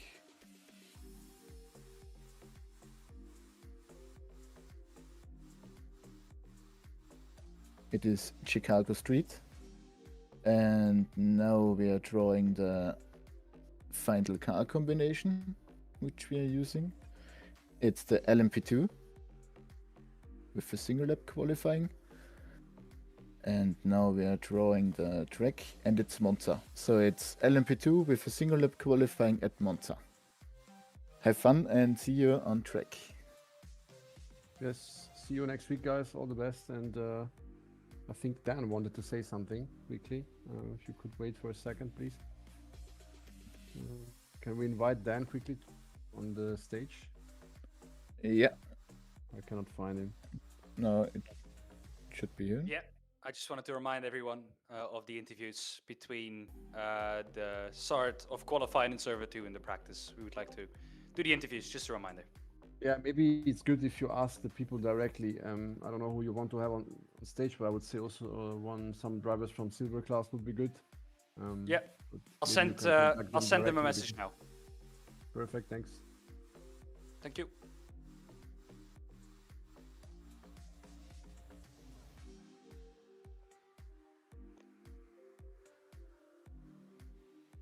Oh, that's a nice Awesome. combo. LMP2 and Monza. Mwah, mate, I would be Fuck. flying. I would be flying. Yeah. I did the 24 hours of Monza this weekend. Yeah, that's.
At Okayama, it's going to be an interesting start. It's not so for Jonas Varna. Loses massively off the start.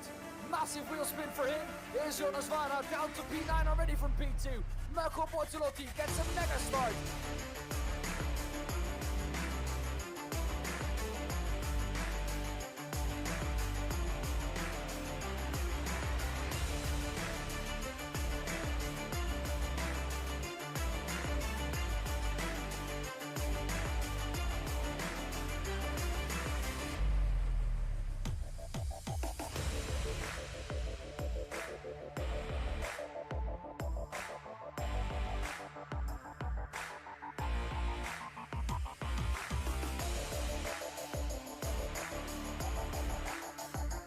Oh my goodness! Lucas Müller all over the back of Robert Heger.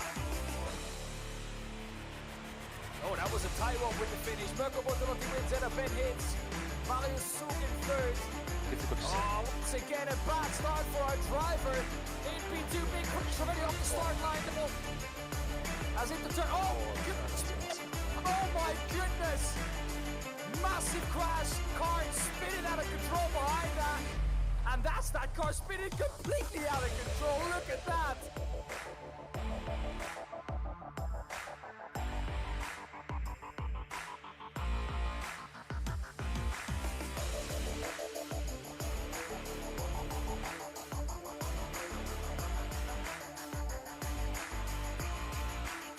Here comes Mirko Bortolotti. Up the inside of Mario Trummer. Next one's to the left, the outside for Mirko. The primary tires are looking to be going here. Max Meyer, is he going to get past? Black flag, no, he has a black flag. Is that incident points? That is got black flag for it. Oh, there's contact. Martin Stadtmann gets back up in the second.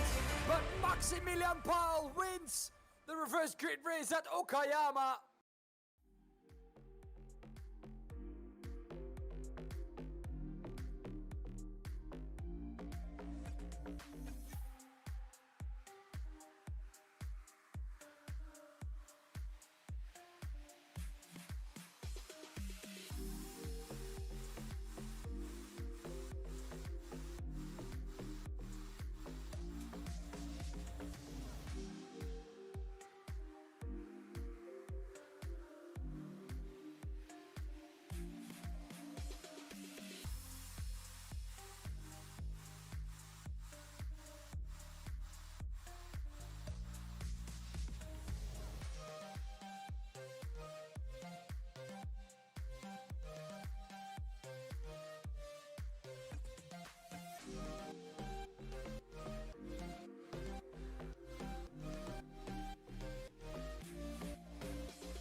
Hello everyone and welcome to the W12 Sprint Series. My name is Dan Papels and today I'm taking you through everything that the W12 Sprint Series stands for. So fasten your seatbelts and enjoy the ride together with me.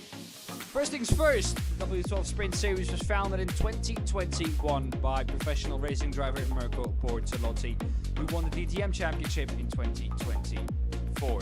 He came up with the concept aiming to combine the fun factor of driving unknown cars and tracks with a real-life race approach. This means having the ability to adapt to new situations quickly by having limited practice time, and more importantly, to provide the exact same preparation time to each competitor. The W12 Sprint Series takes place in the off-season, most likely on Mondays, consisting of 2 racing servers on each racing day. With more than 16 different car classes and more than 50 tracks forming the official draw, the uncertainty and variability makes this series unique. Also, the racing formats themselves are different. In Server 1, in fact, the action starts off with a 30-minute practice session before heading into a single lap one-shot qualifying. After that, the field will be split in 2 halves for the following 2 heat races, with the top 5 finishers advancing directly to the main race. A final consolation race for the remaining drivers will define the remainder of the starting grid, with all drivers competing against each other for the big points in the main race with a mandatory pit stop. Once Server 1 is complete, all drivers meet up in Discord to do a live draw for the next car and track combination for the second server, will feature a more straightforward format consisting of a practice session and the almighty single lap qualifying, followed by an 18-minute main race. The event is rounded up with a top 18 reverse grid race of the same duration. Also, in this case, a pit stop is mandatory in both races, which triggers another important aspect of the W12 Sprint Series, and that is strategy. Since a couple of seasons ago, we also introduced the Silver Cup class, a classification dedicated to less experienced drivers who score points towards both classifications. Eligible silver drivers can easily be spotted on the live stream given their 3-digit race number and silver color badge. Last but not least, two more things worth mentioning. All car setups in the W12 Sprint Series are fixed, which means equal conditions for all drivers and all races will feature standing starts. Combined with an extremely competitive field of drivers, all ingredients are given to guarantee action. Don't miss it on our YouTube channel. I hope you enjoyed this little introduction with me. I'm Dan Peebles, your W12 Series commentator, and I'll see you on. Hello everyone and welcome to the W12 Sprint Series. My name is Dan Peebles and today I'm taking you through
All right, get ready for slipstreaming.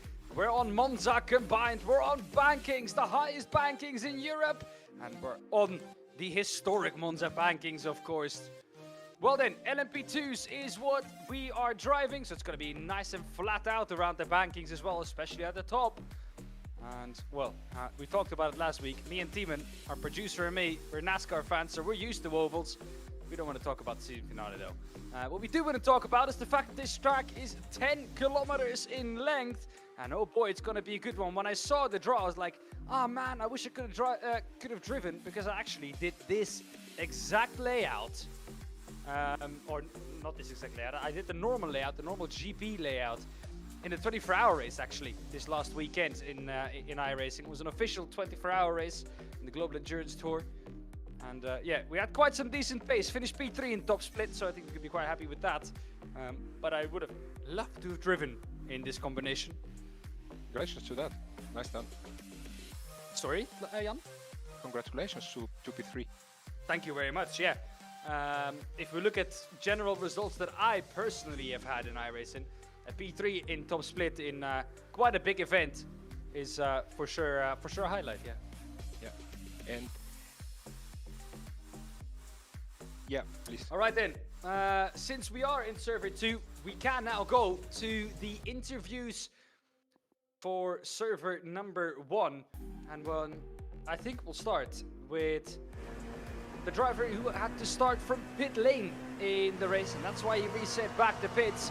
Bernhard Geberger, from starting to pit lane to, well, quite a good comeback drive. First of all, welcome in and tell us about that comeback drive you had.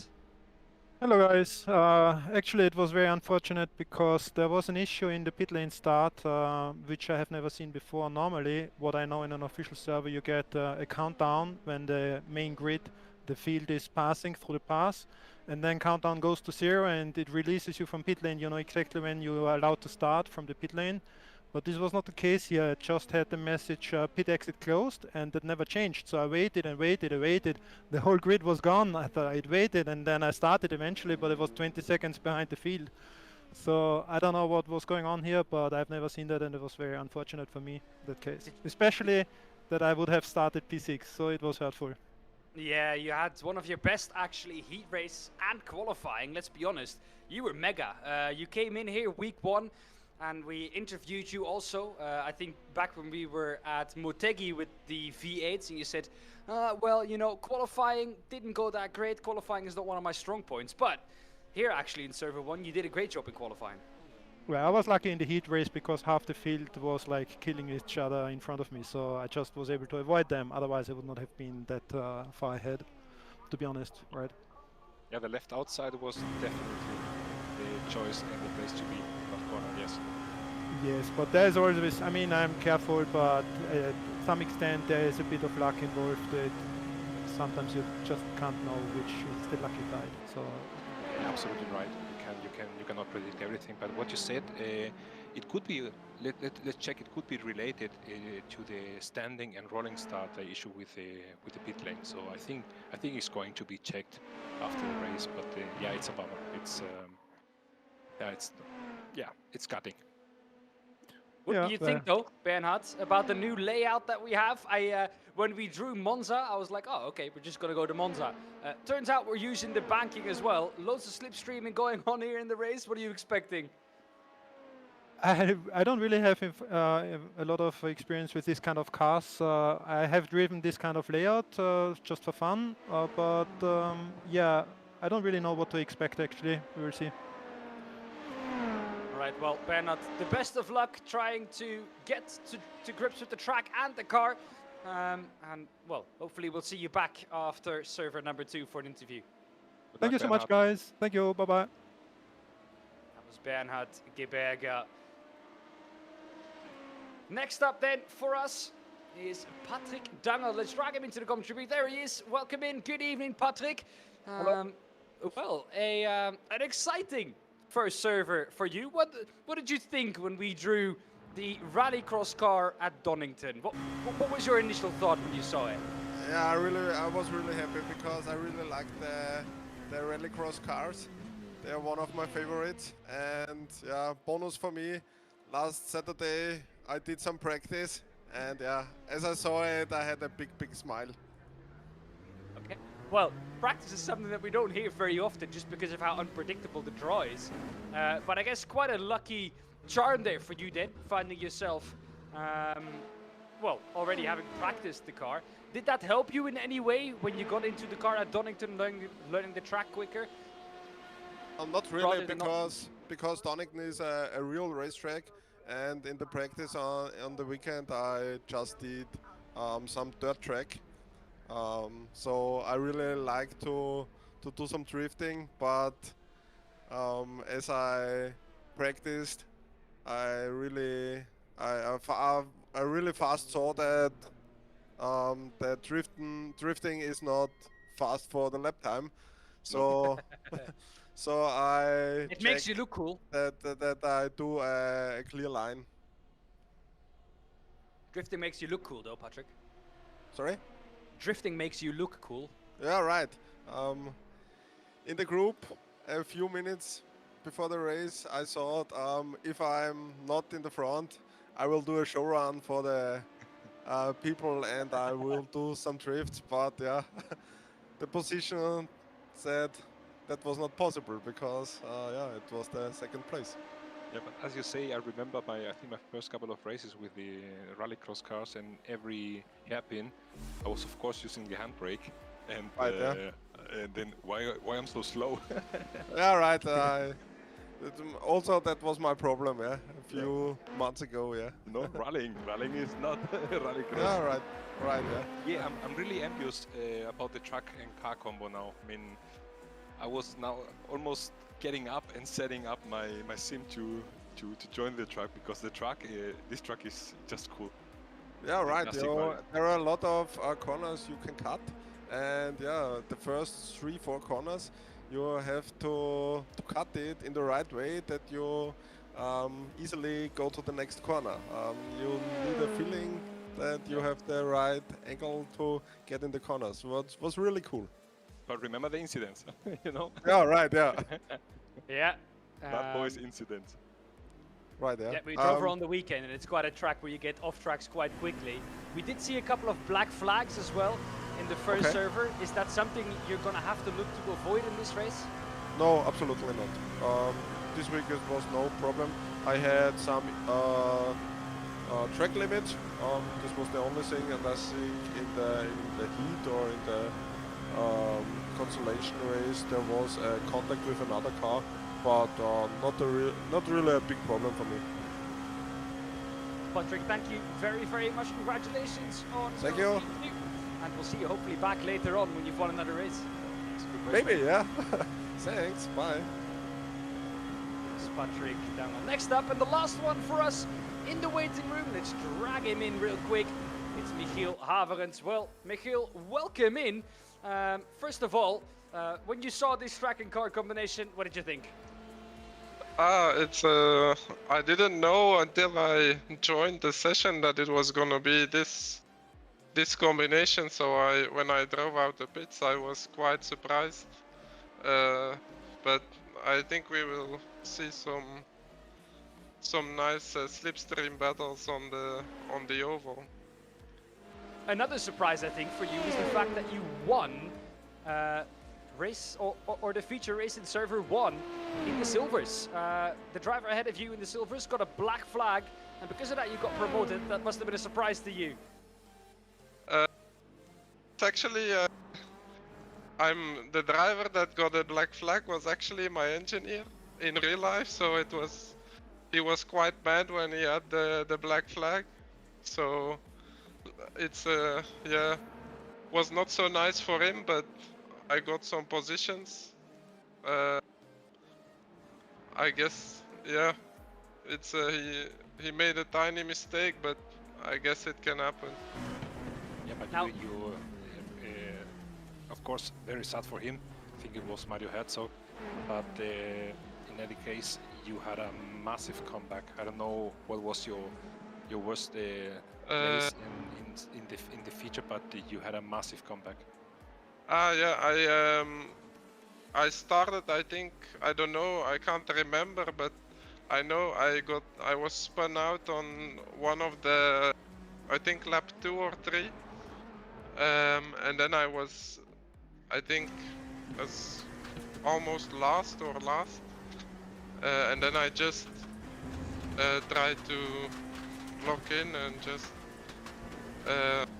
get some positions and hope that I could maybe gain some positions in the pit stop, try to box a bit earlier, because I knew that with the fuel we had that everyone would box at the same time.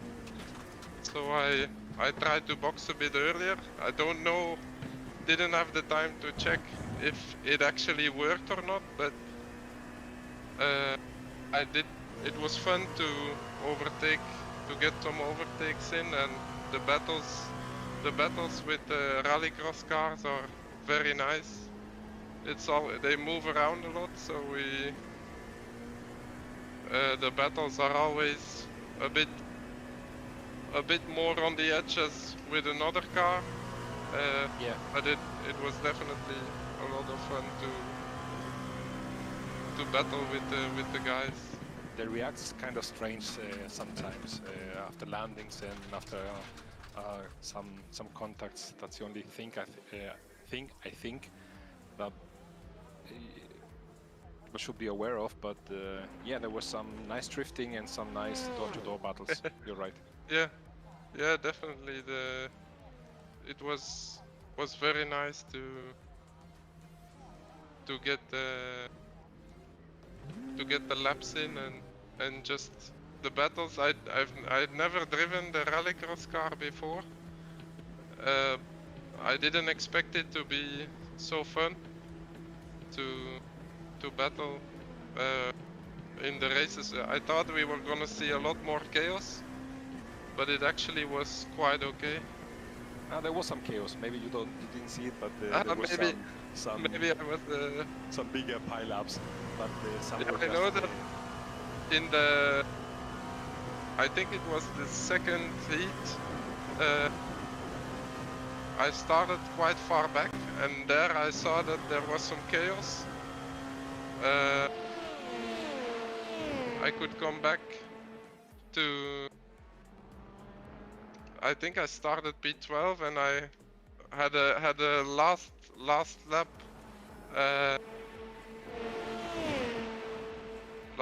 battle on the straight towards the finish line. Was just, I think, a bumper in front of the other guy to get yeah, the it was position. a photo finish with Florian, I think. Yeah, yes.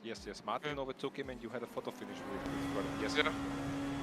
And it was you for were live. P3. You were live. Ah, yeah, that was was a bit sketchy, but he didn't have a good run on the straight. I don't know if he was in the limiter or whatever, but yeah, was cool.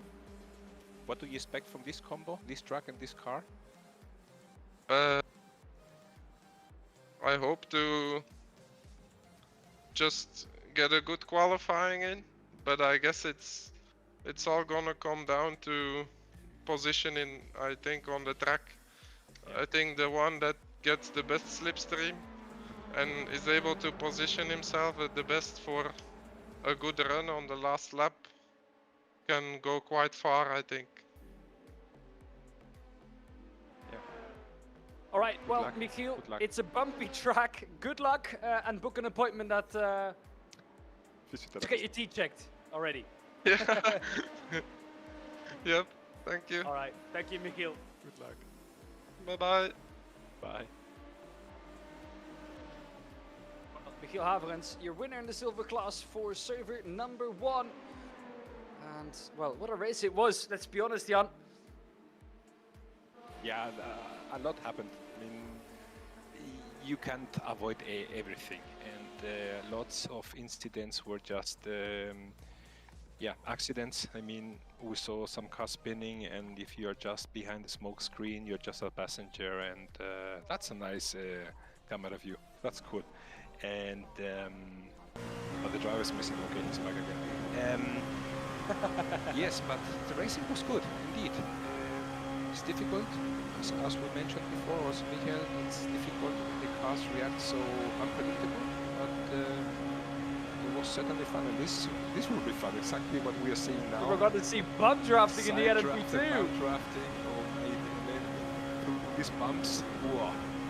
I did this. I did this with Mirko and Christian Atlas, I think, with the Ferrari 296 challenge, and it was, yeah. I just bought the car before that. It was my first race, and it's just amazing. You know, that car has no brakes at all, but massive speed and acceleration, and it was just hammer. It was really nice. So, looking forward to this race. Yes.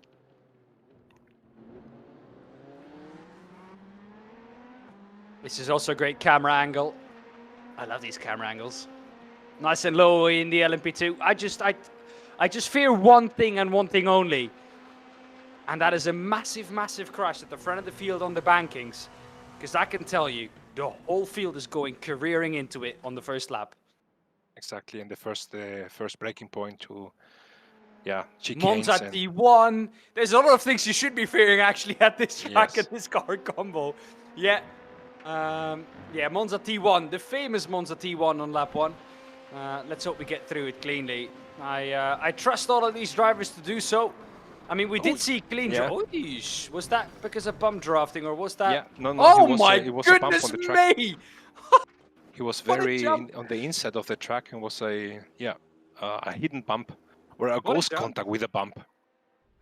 All right, we have one more interview. Actually, we have about 7 minutes left, and since we have 7 minutes left, let's get our overall winner in server number 1 into the commentary booth. Rafael, welcome back in.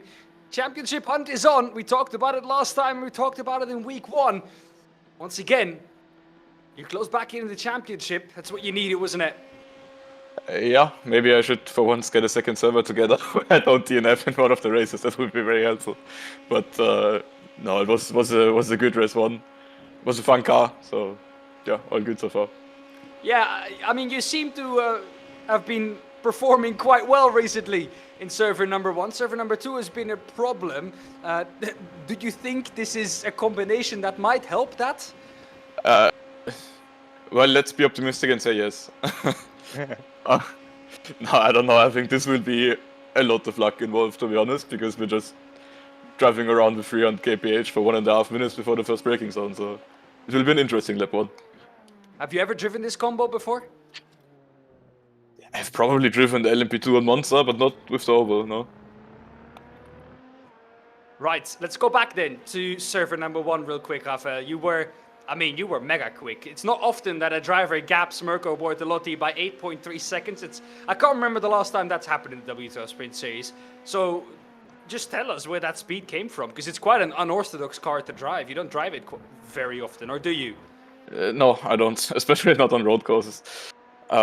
I think it helps that I know the sim quite well, and I know the tire model quite well, and this is a car where you really have to manage the tires a lot and watch out for the surface temperatures, and I understood quite well how to do that, so I think that's what helped me a lot. Yeah, it was a commanding lead. I mean, congratulations. It was a really strong performance. Yeah, Rafael, thank you very much. Good luck once again in server number 2. Let's hopefully, for once, see you back for an interview after a win in server 2. Yes, thank you. All right, thank you very much, Rafael. Bye, mate. Bye. That was Rafael Renhofer, our overall winner in server number 1. And I mean, like I said, it's not very often that you can say that you, on pace alone, put Mirko Bortolotti on an 8.3 second deficit in an 18-minute race.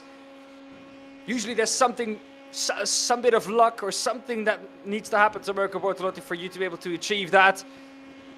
But I mean, a commanding victory from Rafael Renhofer. Nobody could really touch him in server 1.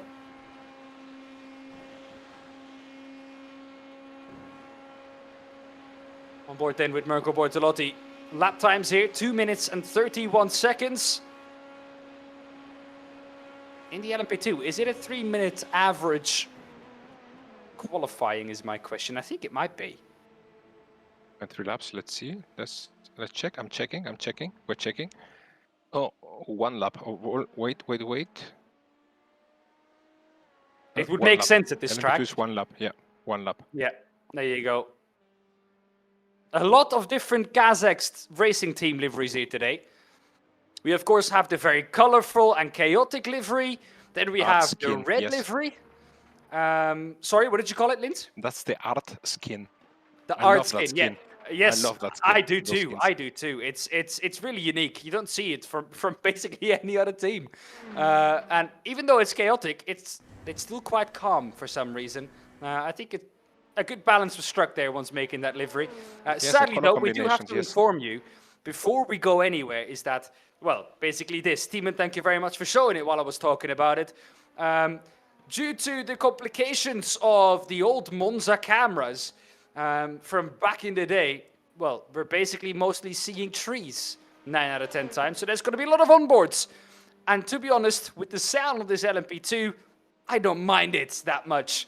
It's an absolutely lovely car, but yeah, like I mentioned, trees is what you're going to be seeing most often if you're going to go for the off-board cameras as soon as we go onto the bankings. If we do not, and we go back onto the normal racing circuit, maybe we have a bit more luck there. But yeah, just so you guys know, there will be a bit more onboards in this server, and that's because of that.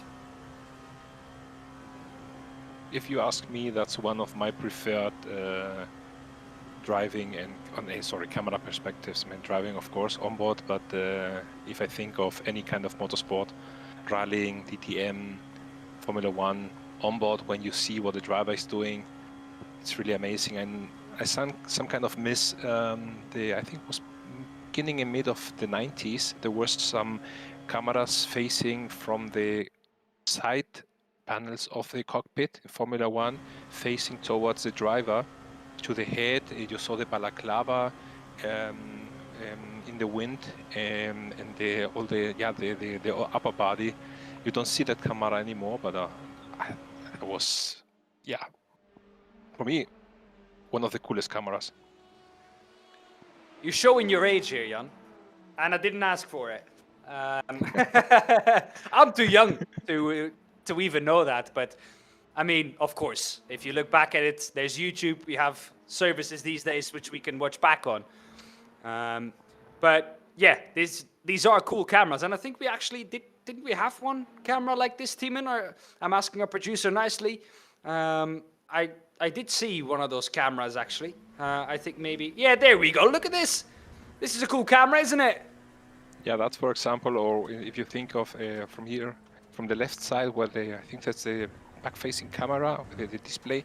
From then on to the driver, you know, in the wind, when you saw the balaclava, you saw the seat belts going forwards and backwards while braking or accelerating, was just, yeah, more movement. You didn't see the track, but you saw the movement of the driver, the head leaning into the corners, and on those times we didn't have the side pod, the high side pods, so it was, yeah, it was very cool. And yeah, you say that I was already in over 10 when Ayrton Senna died, so yes, I have some years behind me, yes.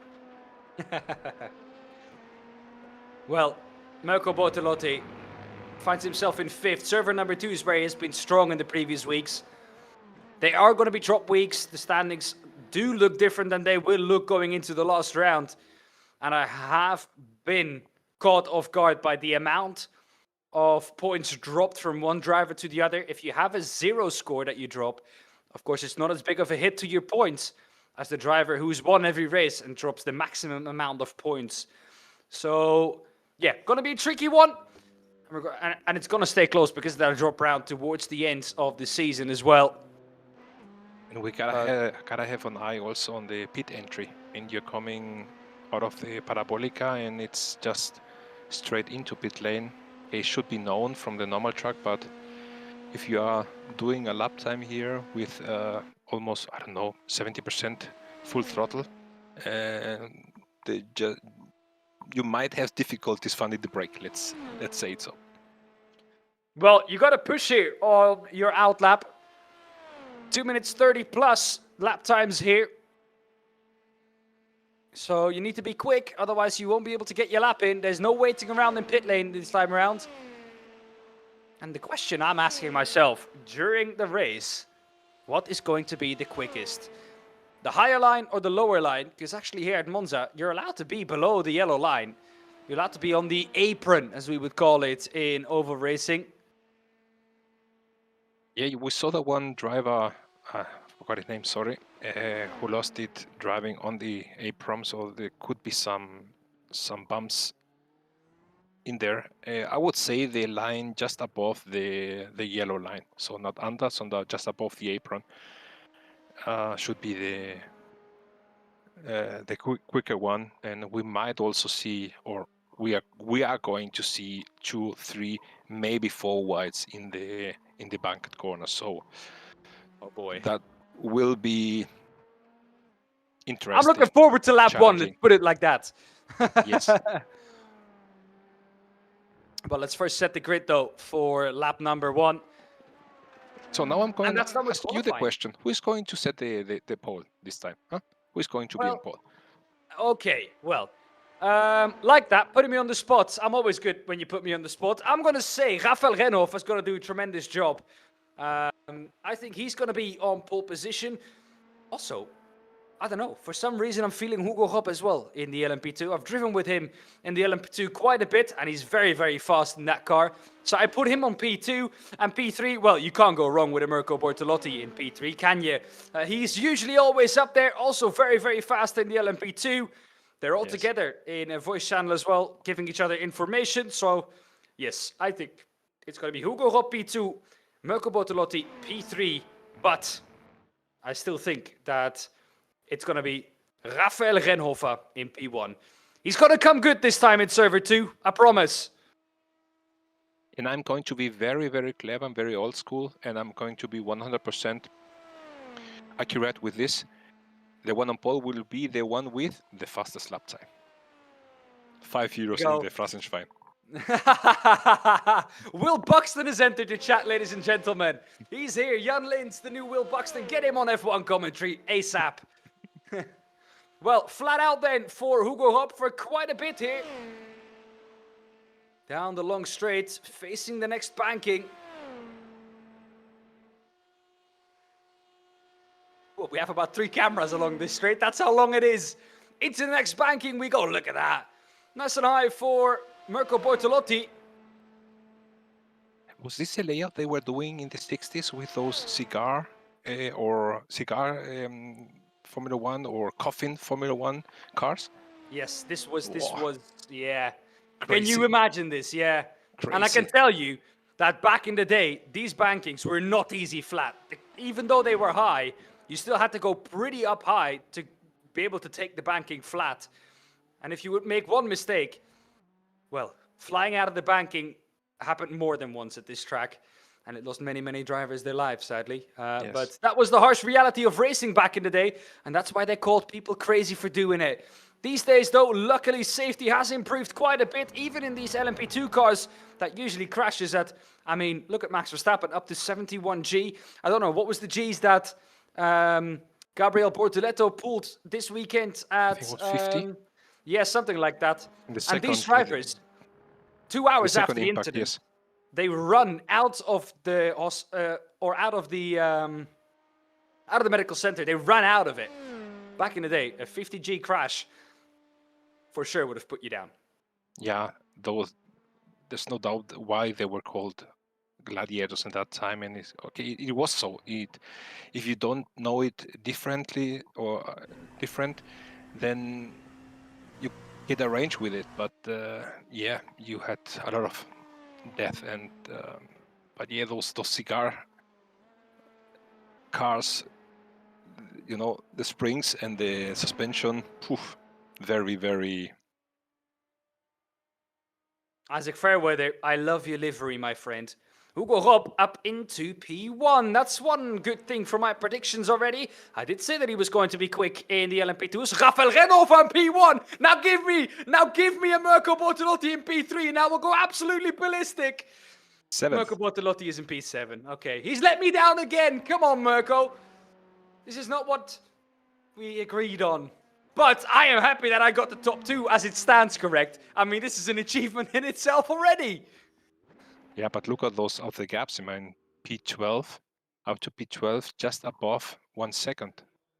Over a 2-minute Sorry, and before 32 14. laps.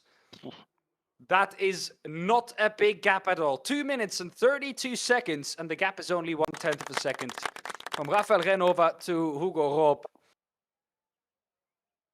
And 14 cars in 1 second.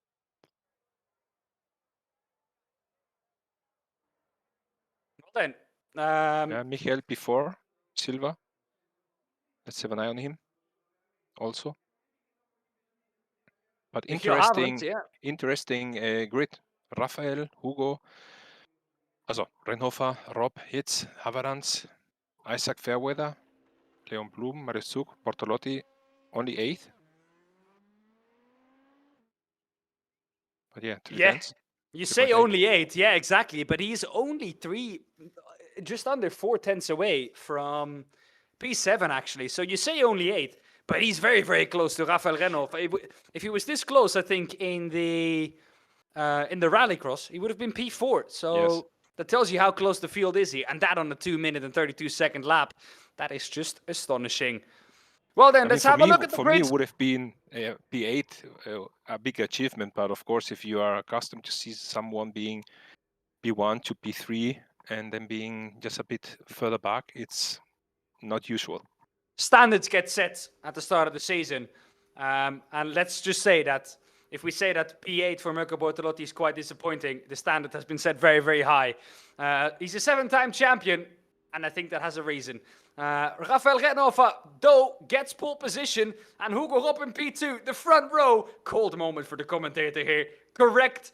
Benedict Hitz in P3, Michiel Havertz in P4, Isaac Fairweather 5th, and Leon Blum in P6. Row number 4, the grid, Marius Zug, Mirko Bortolotti. Row number 5 is Robert Hega and Henrik Augustin. And row number 6 is Ivan Ferrari and Maximilian Maya. 13th is Anton Abe, Marinka Rodanovsky in 14th, Hugo Zasse in 15th, and Jens Fiedler in 16th. Bernhard Geberger 17th, Lucas Baza in 18th, Davy Uwema in 19th, and Patrick Dangel in P20. Michael Döllinger 21st, Mario Trummer P22, Christian Ablasser P23, and Florian Stadtmann in P24. P25 then for Stefano Pellegrino and Thomas Kiefer. Row 14 of the grid, Timo Pitts and Christoph Hatos.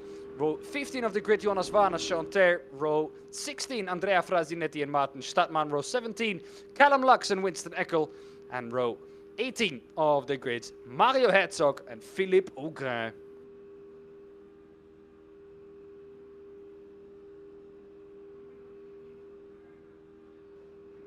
It is building up.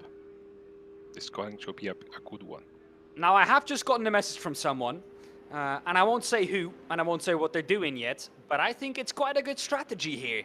I won't spoil their strategy. 5 red lights are on. We're seeing a tree. Now we're seeing the grid. What a view this is.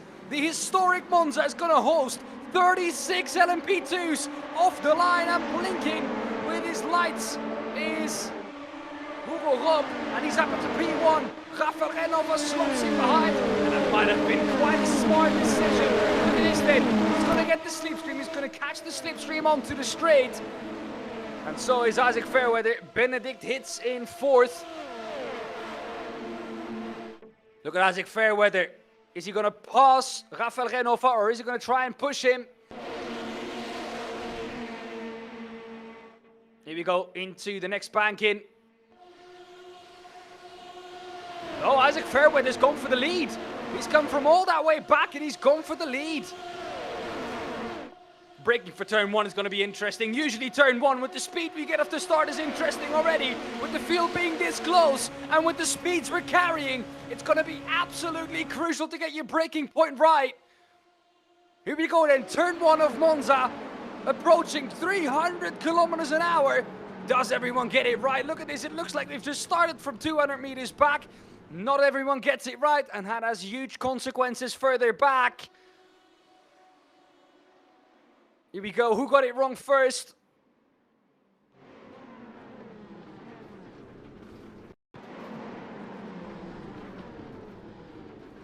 I think that is. Yes, it is. Bernhard Geberger also involved in that. Look, he's on the right. Oh my goodness, he has to move over to avoid a car. But I think Florian Stadtmann is the instigator of that incident. At least from what it looked like from that angle. Yeah, easy to get it late on the brakes when you're that fast, and to pick the right braking point, and also don't lose that much time. Or Hugo Ropp into the lead, Isaac Fairweather into P2. What happened? There's a very big gap. Yeah, the gap is about 1.4 seconds. Rafael Renhofer finds himself in P3. But I have a feeling, I have a sneaking suspicion that after rounding off this corner, Rafael Renhofer is going to find himself in P1 again. I just have that gut feeling. And it turns out I was right. Hugo Ropp and Isaac Fairweather pitting at the end of lap number 1. This is what Isaac wrote to me. They're going to pit together and they're going to try and slipstream and bump draft each other to try and gain time on the others. Now they were already in P1 and P3. So they might have as well have stayed out, but Michiel Haverens is going to go for the lead. The silver driver didn't know the track, knew the car though, and he's going to go for the lead. Rafael Renhofer had the lead coming off the start line twice, has had to give it up coming out of the first banking twice as well. Look at the bump drafting though. Rafael Renhofer is smart here. He knows that if he doesn't do this, he's going to be caught by all the drivers behind. Is he going to bump draft coming out of the next corner again, or is he going to choose to go for the overtake and try and drive away from Michiel Haverens? No, he's going to decide to go for the bump draft.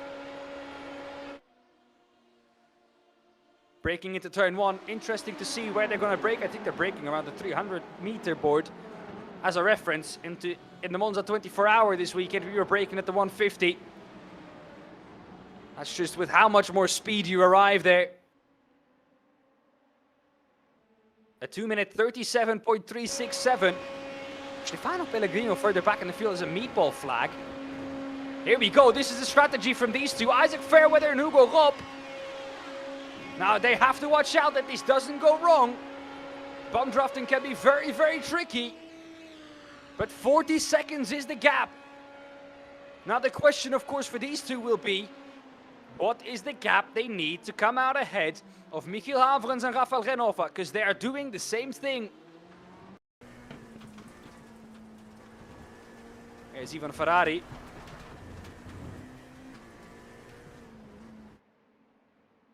Let's hope they put enough fuel during the pit stop.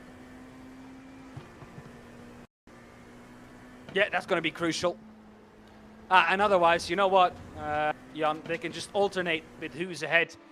The one who's ahead will use less fuel, hopefully. Bump drafting also is going to make you quicker on a straight, which is going to make you have to go for full throttle less often, which is also going to save you fuel in turn.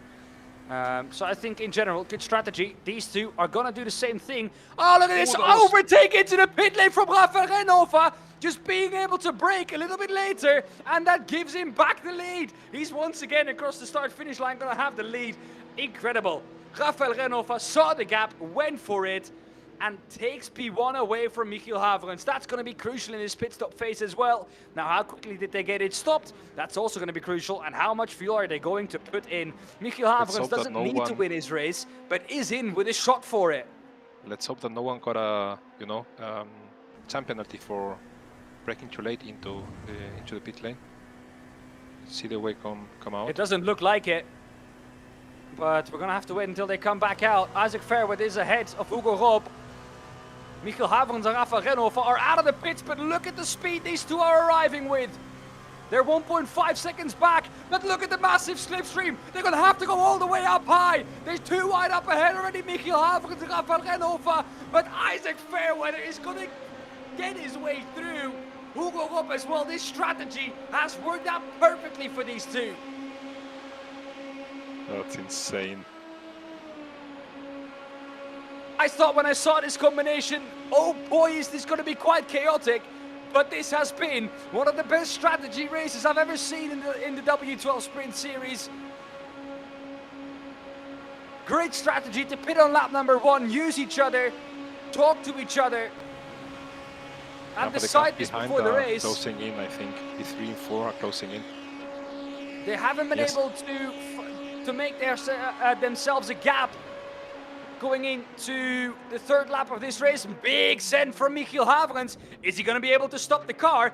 Yes, he is. Up the inside still is Hugo Rob. He's going to push Michiel Haverens out wide. He's going to get the exit. They're still side by side though. Is this going to allow Isaac Fairweather to try and run away from these two? Michiel Haverens, silver driver, mind you. Yeah, that's Still side there by you see side. how fast it goes. I mean, Hugo was just behind Isaac in the draft, and now, yeah, not half a second. Okay, yes, around half a second, and the other cars are just under your tail. I think this is what we're going to see though. Might be one of the closest race finishes in the W12 Sprint Series ever! As well, Mirko Bortolotti decides to go for an audacious move on Michiel Haverens as well. He's now up to P4.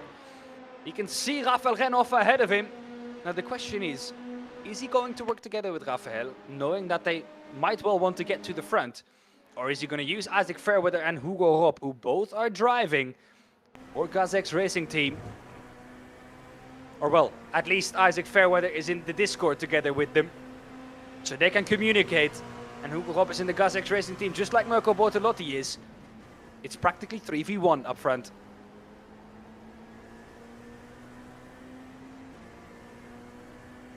Isaac Fairweather, once again, we're going to go back onto the banking.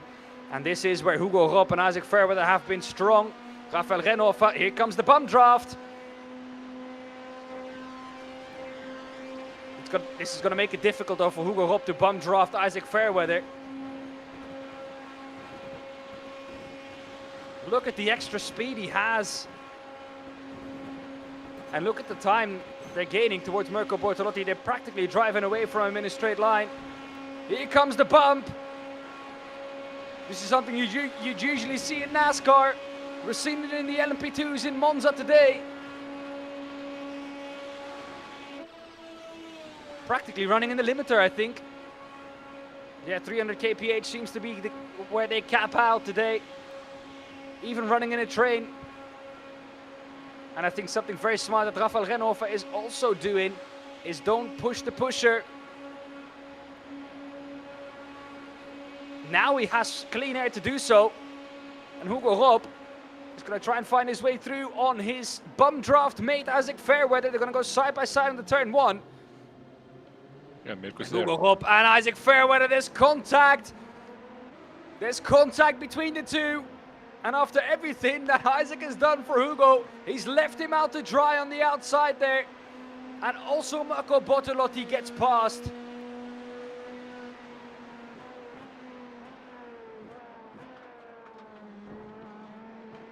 Minutes have gone in this race. 8 more to go. It's about 3 or 4 more laps. Yeah, I think 4 more, depending on how it ends here.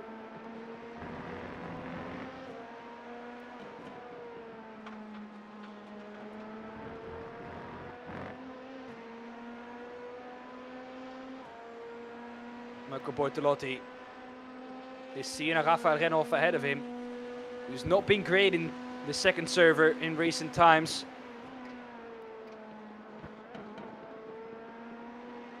But this could close up the championship by quite a bit. It's not going to be massive, because Mirko Bortolotti is right there behind him. And Isaac Fairweather, I can tell you that much, he's going to help Mirko Bortolotti. Not only for himself to try and stay away from Ben Hitz behind him.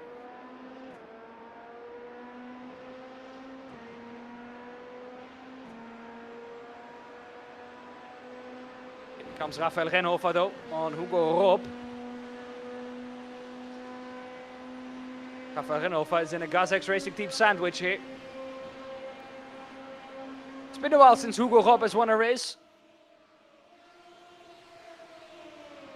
Cool would it be for him to stand on the top step of the podium once again. Oh, what a camera this is. If they were a bit higher in the banking, that would have been a great shot. Here comes Mirko Bortolotti though with Isaac Fairweather. Look at the slipstream. This is proper NASCAR stuff, this. They're going to go to the outside of the banking. Oh, but too wide. They'll have the momentum. 2 rows of 2 coming out of it. Mirko Bortolotti and Isaac Fairweather will have the better line. Here they go. You can see the push they get coming off the banking. And Mirko Bortolotti from P4 is up into the lead. Isaac Fairweather, though, is going to try and challenge him for it on the outside. He's going to brake later than Mirko Bortolotti. Is that too late? No, it is not. He makes the corner. He's still up the inside. Well done from everyone. Yeah, Mirko Bortolotti allowing Isaac Fairweather the room. Isaac not running Mirko out of room on the exit either. Hugo Rob around the outside of Rafael Renhofer. He allowed him the room as well. That could have easily gone awry there. But it has allowed Ben Hitz and Maya to close up as well.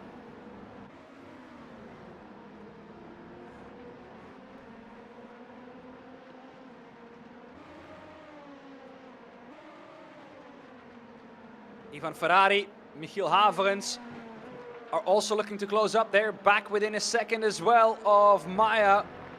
So they're going to get that slipstream. Winston Eckel down in P18. Has not had the best of evenings compared to last week. And the gap to P17 is about 3 seconds. He's going to need help from behind.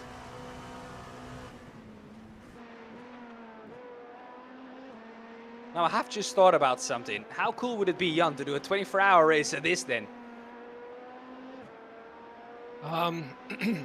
Yes, cool, yes, but it would be quite boring though for yes.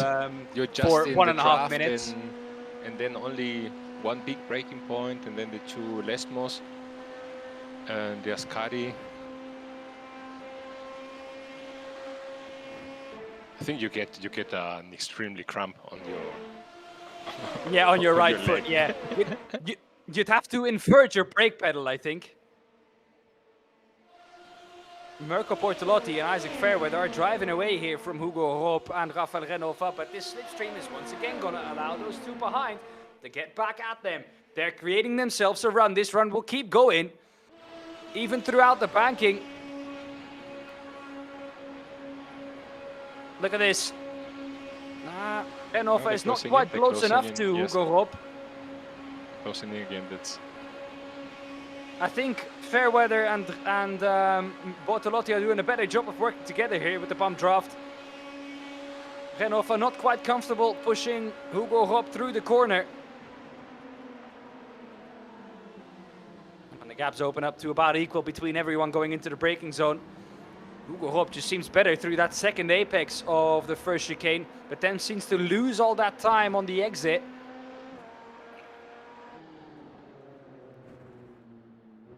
Deep from Winston Eckel.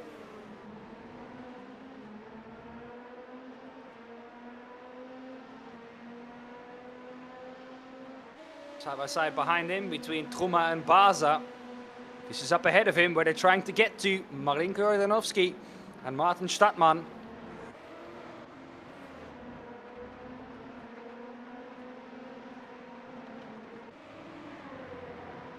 And this is up at the front for the lead. Next lap is going to be the last lap of the race.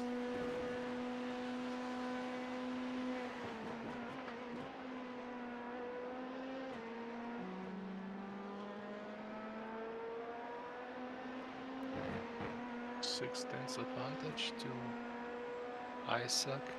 Yeah, that's big. 1 second to Hugo Rob. And at this point, though, Jan, you must be trying out things as well. What are you going to do on that last lap? How far do you want to be back to get the best slipstream? And when do you attack? Yes. I think the best place to do this is just before turn 1. If you manage to come out of turn 2, or well, the first chicane in P1, I think it's very difficult for others to try and overtake you. They're going to have to come from a long way back. So I think that's your best place to try and make the move.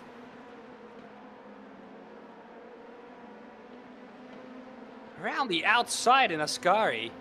From the onboard, I thought Renhofer is down to P5. I from the onboard, I thought he missed the braking point. He was going to go wide and to lose the car, but well done. I hope he didn't get any slowdown, but it looked good.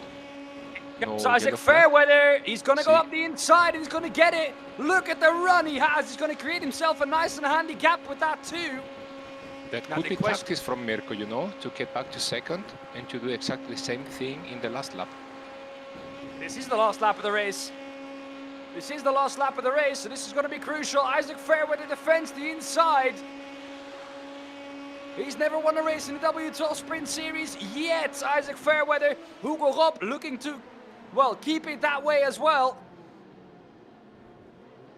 With Rafael Renhofer down in P5. Oh my goodness, that's going to be a big slowdown. And I think that's going to give P4 back to Rafael Renhofer there.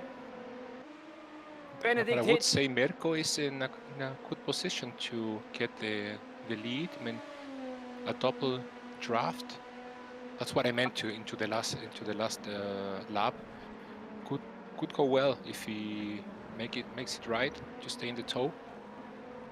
That gap needs to close from Hugo Rob to Isaac Fairweather if he wants to do anything for the win here. Hugo Rob and Isaac Fairweather decided before this race that it was going to be their time to work together. A contact between Baza and Fiedler. De Veurma takes advantage of that. Mario Trummer was the driver who made contact. But this is the battle for the lead. And I have a feeling that Hugo Rob is too far back. Best possible for Mirko Bortolotti is P2 here. Isaac Fairweather and Hugo Rob decided before this race that they were going to work together. Isaac Fairweather has never won a race in the W12 Sprint Series. That is about to change. Here we go around the final corner. Out of the final corner we come. Checkered flag is out. And Isaac Fairweather, you are a W12 Sprint Series race winner. Hugo Rob finishes P2. That strategy they tried on lap 1, well, it paid off tremendously.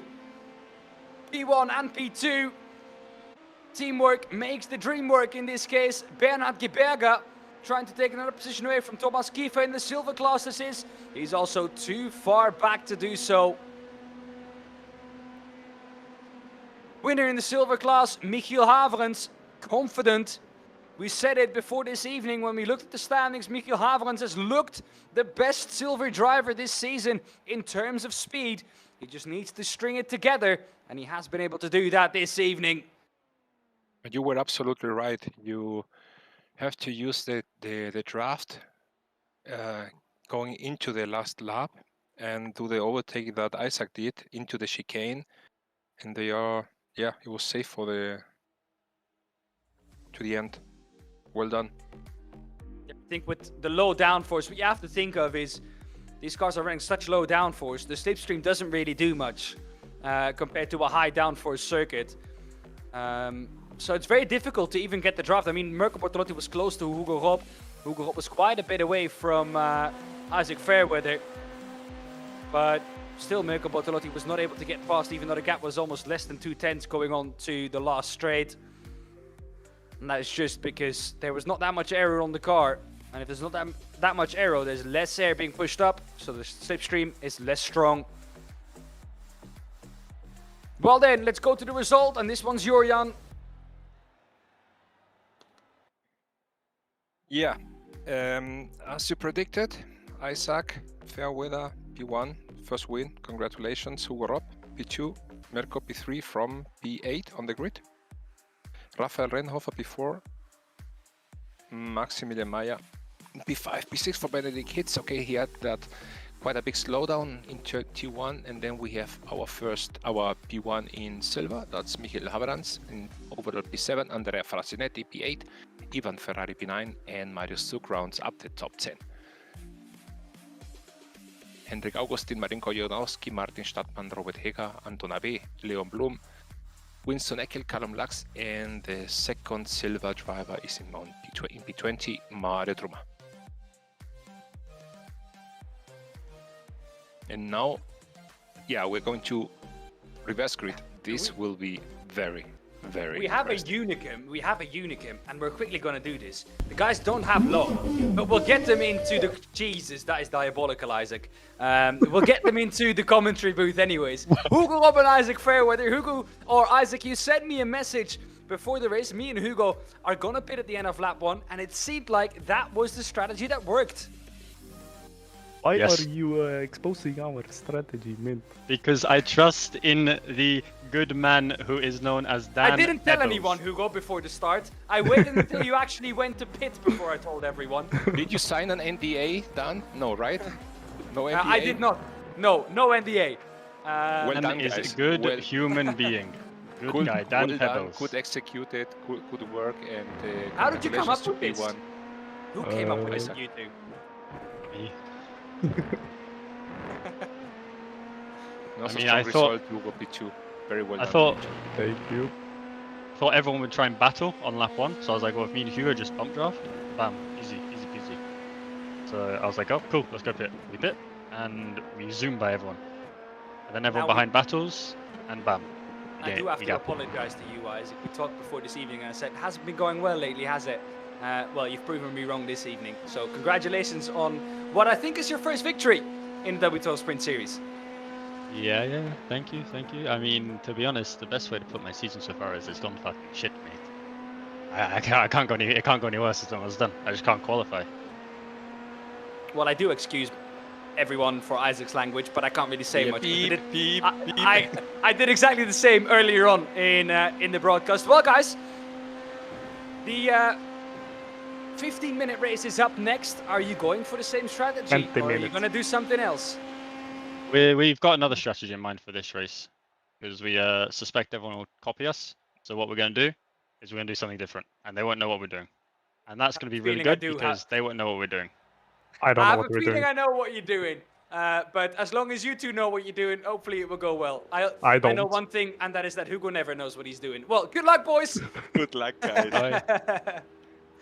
Well then, Hugo Rob and Isaac Fairweather are winners of the first race. Mario Tromma and Callum Lux are on the front row of the grid. Winston Eckel in P3 ahead of Leon Bloom in P4.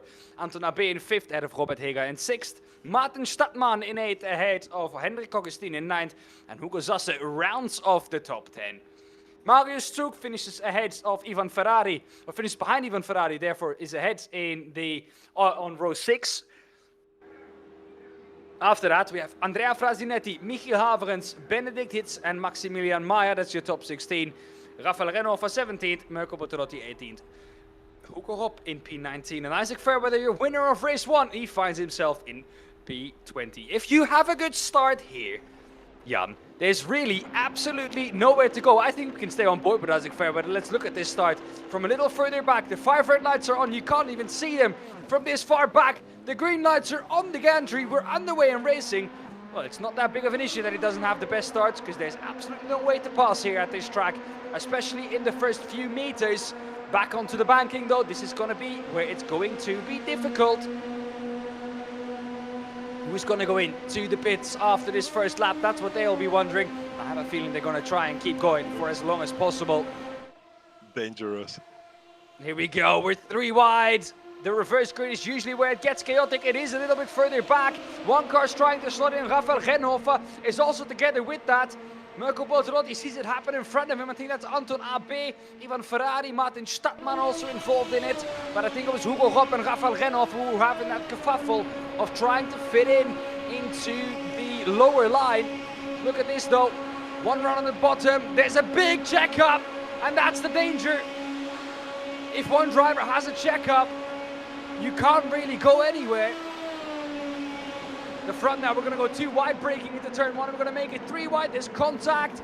Oh my goodness, big crash at the front. And this is what we were so scared of. Oh my goodness, Isaac Fairweather comes shooting through the runoff as well. Well, not braking. I didn't know that was their strategy for this second race, but what we were so scared of did happen in this second race. Luckily though, it didn't happen on the banking. This is something though. I mean, it's not what you want to see, but let's be honest, this is something that we've never ever experienced before the W12 Sprint Series. Marius Zug, is this where it starts? Goes round the outside, has nowhere to go, and then just gets hit from behind. And then look at this. This is what he's looking at. And somewhere on the right is going to be an Isaac Fairweather. Oh no, he's already gone through. And then loads of drivers with slowdowns, trying to slot back in. Oh my goodness. I have a feeling I'm going to have a lot of unhappy drivers after this one. Yeah, I think the number 63 lost the car on the braking, but also behind him there were some avoiding actions, and it's... He just literally that sends was- it straight. Oh my goodness, Isaac, that's not... Yeah, that's going to be a penalty for sure.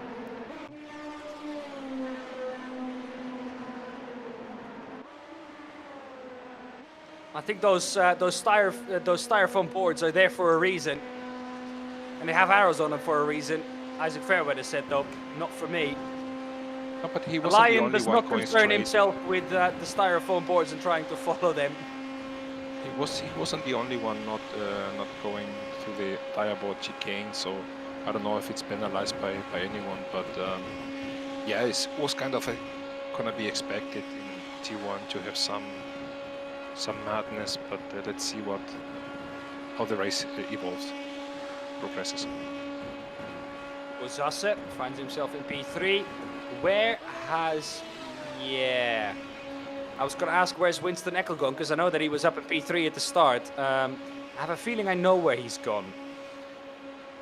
I think he was involved in that incident into turn 1. Here he is, down on P25, or has he pitted on the first lap? He could have been on the outside when Isaac 63 Fairweather and lost Hugo it on Rob the have break. pitted again. So they did go for the same strategy pitting on lap number 1, but I don't think that was the strategy they intended to go for. They did take the fast repair. I think that's one thing that's for sure, to not lose too much time on the bankings once flat out. But now when you're alone and you're Winston Eckel, this is going to be a boring drive now. You have to hope that you can catch up the drivers ahead. But knowing that they are bum drafting, you're just going to have to wait until others make their pit stops here. Oh, is there going to be contact? That's close going into the second chicane. Rafael Renhofer is out ahead of it. Mirko Bortolotti is involved in it.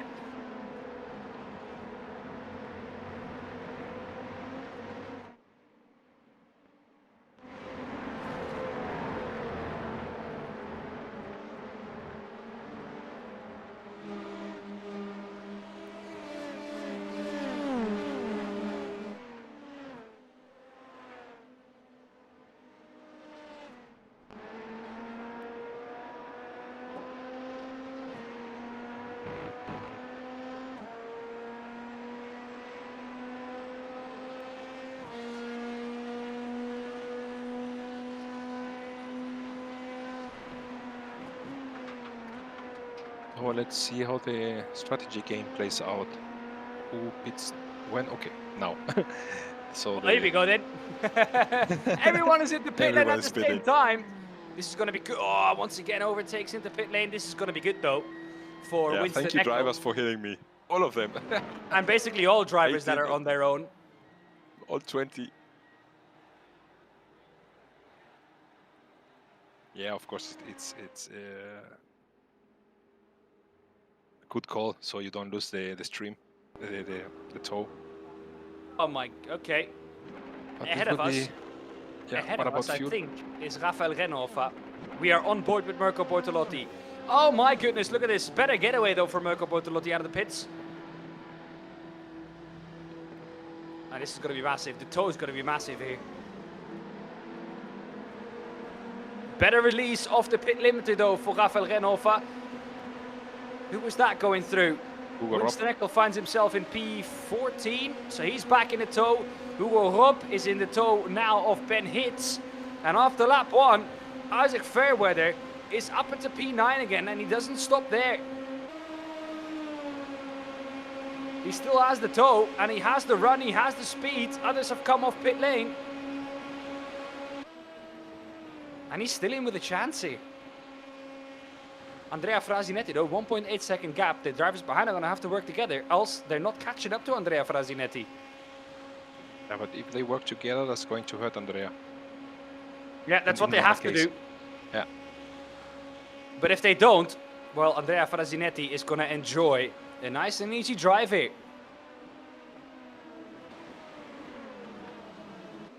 Oh, here he comes down from far back. Robert Hega almost takes out. But he Hugo missed Zasse. him. Luckily, he missed him, but he almost takes out Hugo Zasse. Here comes Hugo Rob. This is round the outside of Ben Hitz. He's going to have to drive further than he is. The inside's preferred here. It's flat out though. Inside for the next corner is where you want to be. And he has cleared him already. Isaac Fairweather's tried to come through as well. Well, will there be contact? No, he gets the car stopped in time. But that was a second and a half from Isaac Fairweather. He's going to choose the outside for the Lesmos. Now I'm happy he won a race because that livery deserves to win one. Oh my goodness. What a scent that was from Robert Hega. I don't think that was entirely on purpose. But he has lost a lot of time with that. He's now 5.1 seconds back on Frazinetti. And he's gaining 2.6 seconds. This is going to be difficult even with bomb drafting to overturn. Yes. And then you also have to think Andrea Frazinetti can just take his normal braking point in turn 1. The others have to guess where they can brake with slipstreaming. It's going to give you about half a second a lap, but even then, it's still going to take them quite a few laps to catch back up to Hugo Zasse, or to Andrea Frazinetti for Hugo Zasse. Ivan Ferrari has also got a nice and handy gap to Robert Hega, so they can. They do have the margin to work together. As Robert Hega is going to have to look at his mirror come the end of this straight. Gap is 7/10, and he's going to get there. The car's bottoming out on the banking.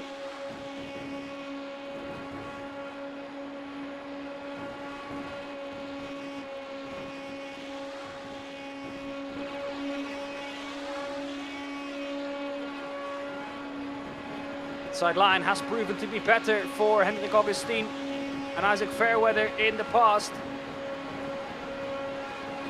And it looks like that's going to be the case again if he gets a little further ahead on the outside. Ben Hitz is going to get the push from the banking, and he does get that. This guy survived the Side corner. drafting. Oh my goodness, this is going to be tight. Oh, is he going to make it 3 wide? I thought for a second Hendrik Augustin was going to make it, or was going to make it 3 wide there. Up ahead, Robert Hega for good measure misses turn 3 again. Jesus, I have to put my teeth in. Isaac Fairweather is still in this battle, and he hasn't gained the position yet. Meanwhile, the Hugo Zasse and Ivan Ferrari working together nicely. 2.5 seconds is the gap. It was 2.7, this contact between Isaac Fairweather, who's gone deep as well, has not made the corner, and neither did Hendrik Augustin, I think. Yeah, slow down. Because of that moment. Benedict Hitz and Isaac.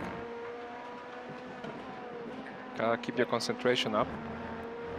It's difficult though around this track because you're flat out and basically thinking about where to go and where to bump draft for half of it. This might be one of the more difficult races though for the drivers in the reversed grid to come through, because there aren't many overtaking opportunities, and real overtaking opportunities that are there at this track, well, they're taken away by the fact that basically everyone has slipstream. Yeah, that's right. I was yeah, maybe wrong. Kind of expecting the later runners to have a better go, but I mean, I wouldn't call you crazy for saying that, because if you look at the track, you'd say, oh man, I mean, you're flat out for so long, get a slipstream, overtake him, and you're done. But the problem is, they'll come back at you. Yeah. They'll come back at you on the next straight, and your net gain at the end of it will be 0. It's because the banking is so long, so let's hope for Mirko Bortolotti and Rafael Renhofer, they're able to make the pass this time round. Of course, Mirko Bortolotti is going to help Isaac Fairweather.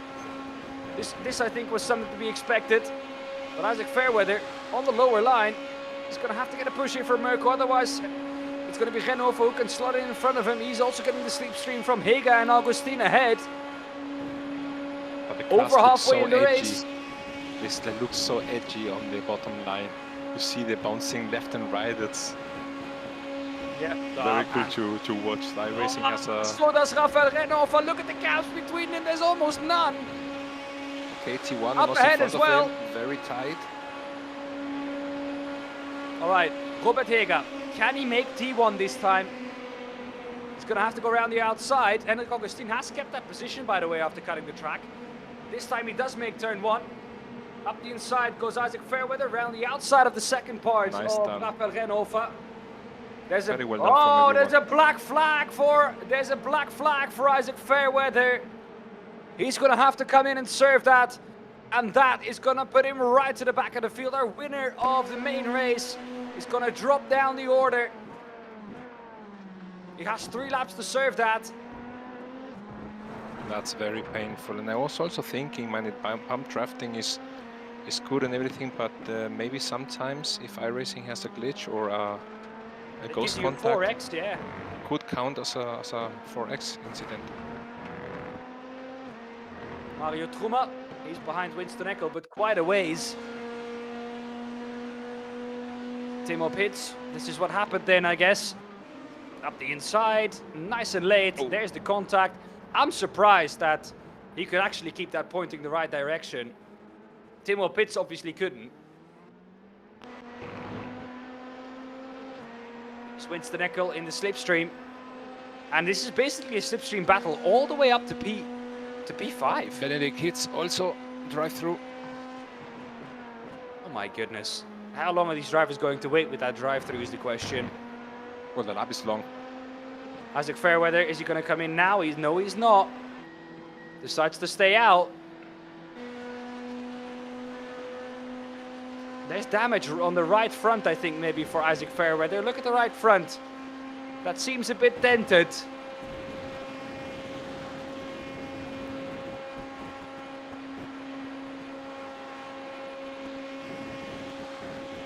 Robert Heger is in the slipstream of Hendrik Augustin ahead. Isaac Fairweather is in the slipstream of that.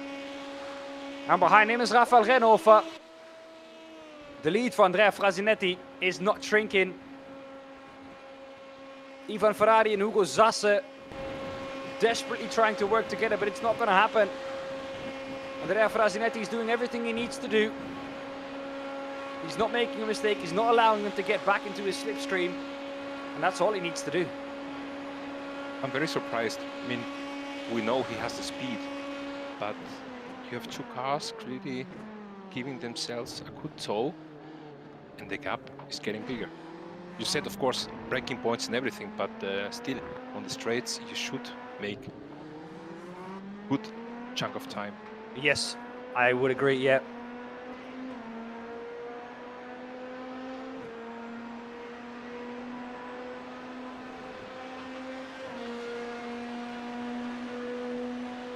Here we go then, Mirko Bortolotti is going to look up the inside of Rafael Renhofer.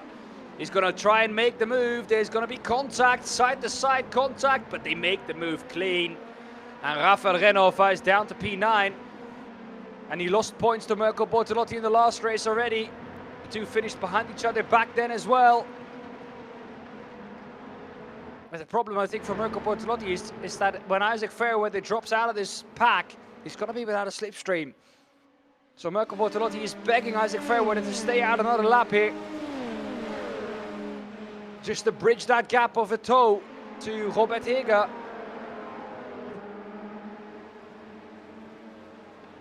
think if Renhofer is smart here as well, he might also work together with Mirko. But does he want that though, knowing that it's his championship rival?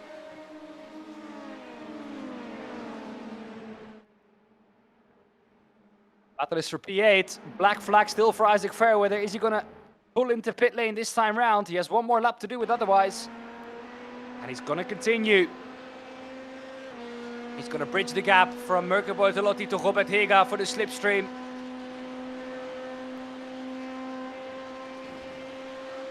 And once again, this long, flat-out section. 3.7 seconds they enter it with, and it's going up.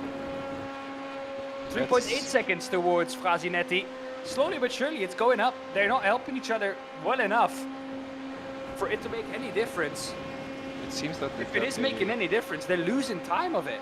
It seems that the draft is working worse than in the first race, in the heat race. Yeah, this is very surprising to me.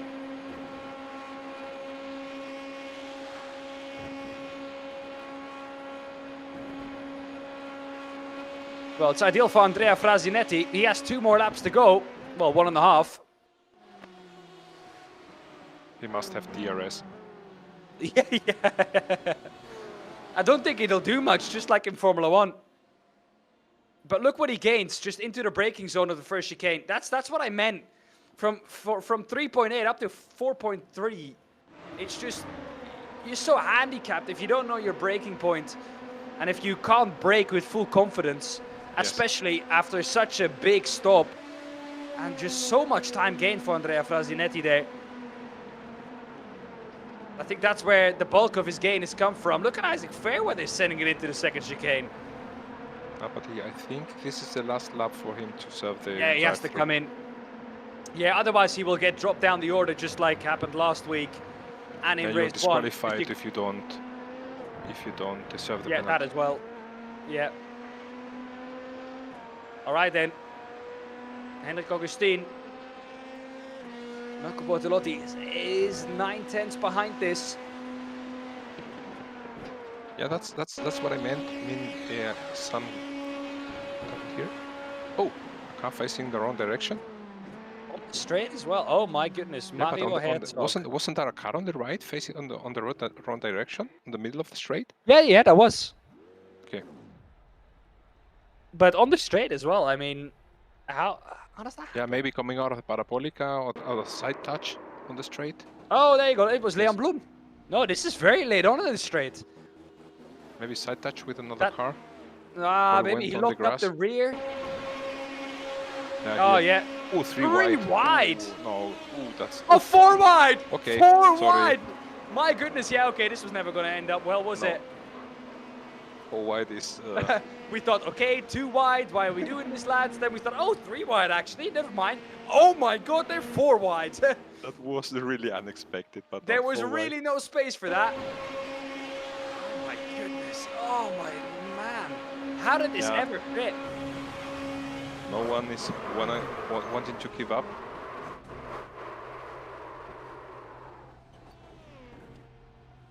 And well, in the end, somebody had to give, and that was Leon Blum, sadly.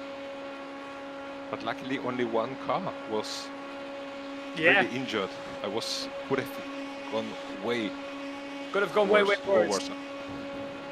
Ivan Ferrari still behind Andrea Frasinetti. They're now battling for second place. This is the last lap of the race. Frasinetti's going to win it if he doesn't do anything crazy in these last couple of corners. This is the battle for, well, P5 behind that. Robert Hega has got it. Isaac Fairweather did not come in. Isaac Fairweather did not come in and did not serve his black flag. So he might get disqualified at the end of this one. Yeah, it could be that he just sacrificed his race when he was going to lose a chunk of time, and said, "Okay, Mirko, I'm going to help you." And getting disqualified is near the same worse as finishing, I don't know, P25 or worse. The gap from P1 all the way down to P24 is only 38 seconds. So he would for sure lose 20 seconds with the fact that basically everybody else behind him is flat out for that section. Here's Andrea Frasinetti though. He's been mega in this race. Got the luck that he was able to break the draft, and ever since that, well, he's never looked back. Commanding lead in a track where we didn't think it was possible. Andrea Frasinetti wins in the W12 Sprint Series. And oh boy, is he happy with that. Ferrari finishes in second with Hugo Zasse behind him. Hugo Rob finishes in P4 and Robert Hega finishes What happened to Henrik Augustin and Marius Zug? They were in front of Mirko and also Rafael Renhofer did at least two places good in the last. Did they have an oopsie? Couple of. Rafael Renhofer. Oh, this looks suspicious. Maybe in the Scotty.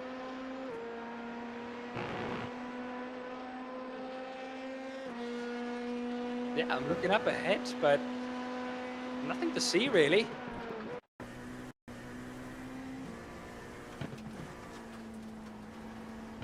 No, nothing to see. So it was just in the last seconds of the last lap. Henrik Augustin, Marius Zug were the two involved. But yeah, a commanding lead by Andrea Frasinetti. Then good one from Ivan Ferrari and Hugo Sasse. And how Keeping the far podium. is Isaac Fairweather going to drop down the order? He hasn't Yeah, seemed disqualified. disqualification, normally strange. Also, Was it 3 laps though, is my question. Was it 3 laps, or was the last lap his 3rd lap and therefore he could continue? okay, in that case, it would be a post-race time penalty. If Yeah, it was and then 3 laps before that, then it's a disqualification normally. And then he would have dropped down way down the order. Well, we're going to see in the result anyways. Andrea Frasinetti ahead of Ivan Ferrari and Hugo Sasse. That is your podium. Hugo Robdo finishes just outside of it. Good second server for him, though, all in all. 2nd and a 4th place. Good amount of points for him. Robert Hega 5th ahead of Mirko Bortolotti, who once again gains points back on Rafael Renhofer, negating the gain that Rafael Renhofer took on him in server number 1, as basically has been the case for the previous 2 weeks as well. Maximilian Mayer in 8th, ahead of Henrik Augustin in 9th, and Marius Zug in 10th. Winston Eckel, a better second race, still not up there in P11. Martin Stadtmann in P12, ahead of Mario Trumme in P13. Bernhard Geberger in P14, and Michiel Haverens in P15. In that order as well, that is your silver class. And look at the battle for P2. Well, just 62 thousandths of a second. Michiel Haverens behind Bernhard Geberger. That's for P2 and P3 in that class. Nope. Here we go. Is this what happened between those two?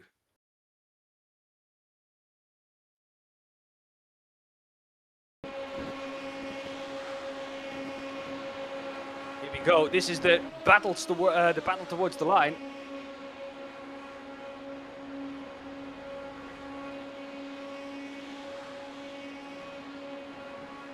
Let's enjoy this last lap with the two.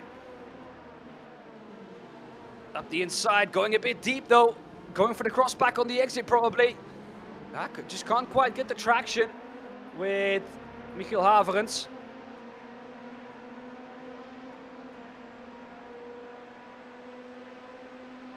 We're going to stay on board here till the end of the lap, because this is much further than 62 thousandths of a second. Michiel Haverens is going to get a run out of the last corner, but let's look how we lined it up.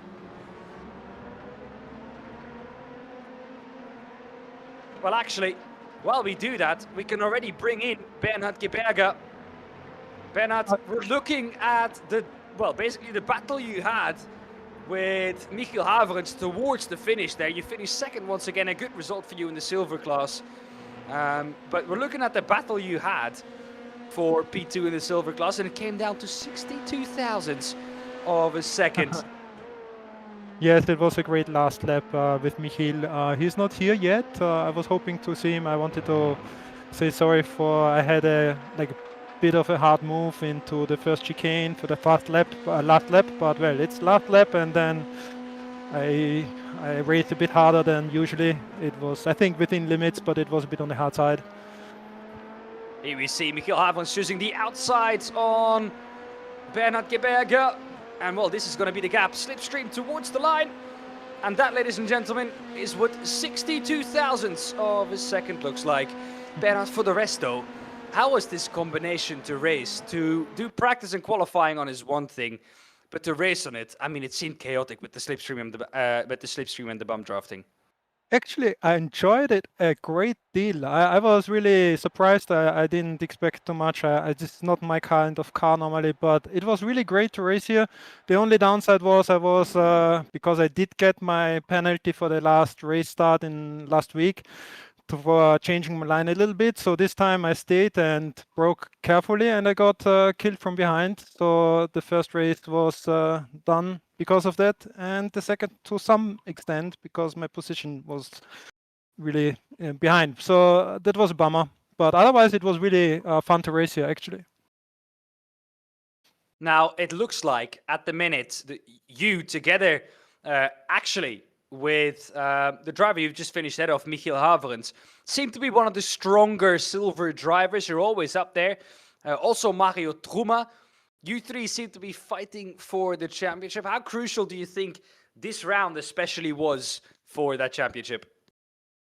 I don't want to think about that because it was a really bad one for me. Like unlucky one with the pit lane start, which was a bit messed up due to this iRacing system. And now somebody who crashed me out in the first lap, the first race. So could have been much better. It's a bit of sorry because I seem to be on pace here for both of these scenarios. And yeah, but the results doesn't really reflect that. So it was like, yeah, plus and minus for me. Well, Bernard, we hope to see you back next week, and hopefully, Bernard, you'll have some better luck there. Let's see. Yeah. Thank you, so guys. Bye-bye. Bye-bye. Good evening. Next up, and I'll leave this interview to you, Jan. We're going to interview the winner, Andrea Frasinetti. Allora, magari siamo... Andrea, what did you have in your car? Some DRS or something?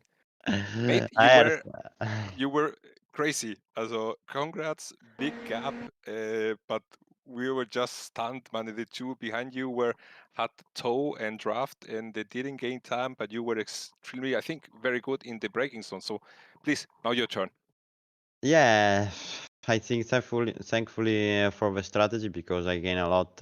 I gain the gap to don't take too much draft from behind, and then I was like pushing like hell, trying to make a gap, and I hope that they don't push too much on the straight. And yeah, it's a fun win because I like a lot Monza. I like the GP1. So yeah, I'm fun. I'm very happy. Rightly so. Well done. Thank you a lot.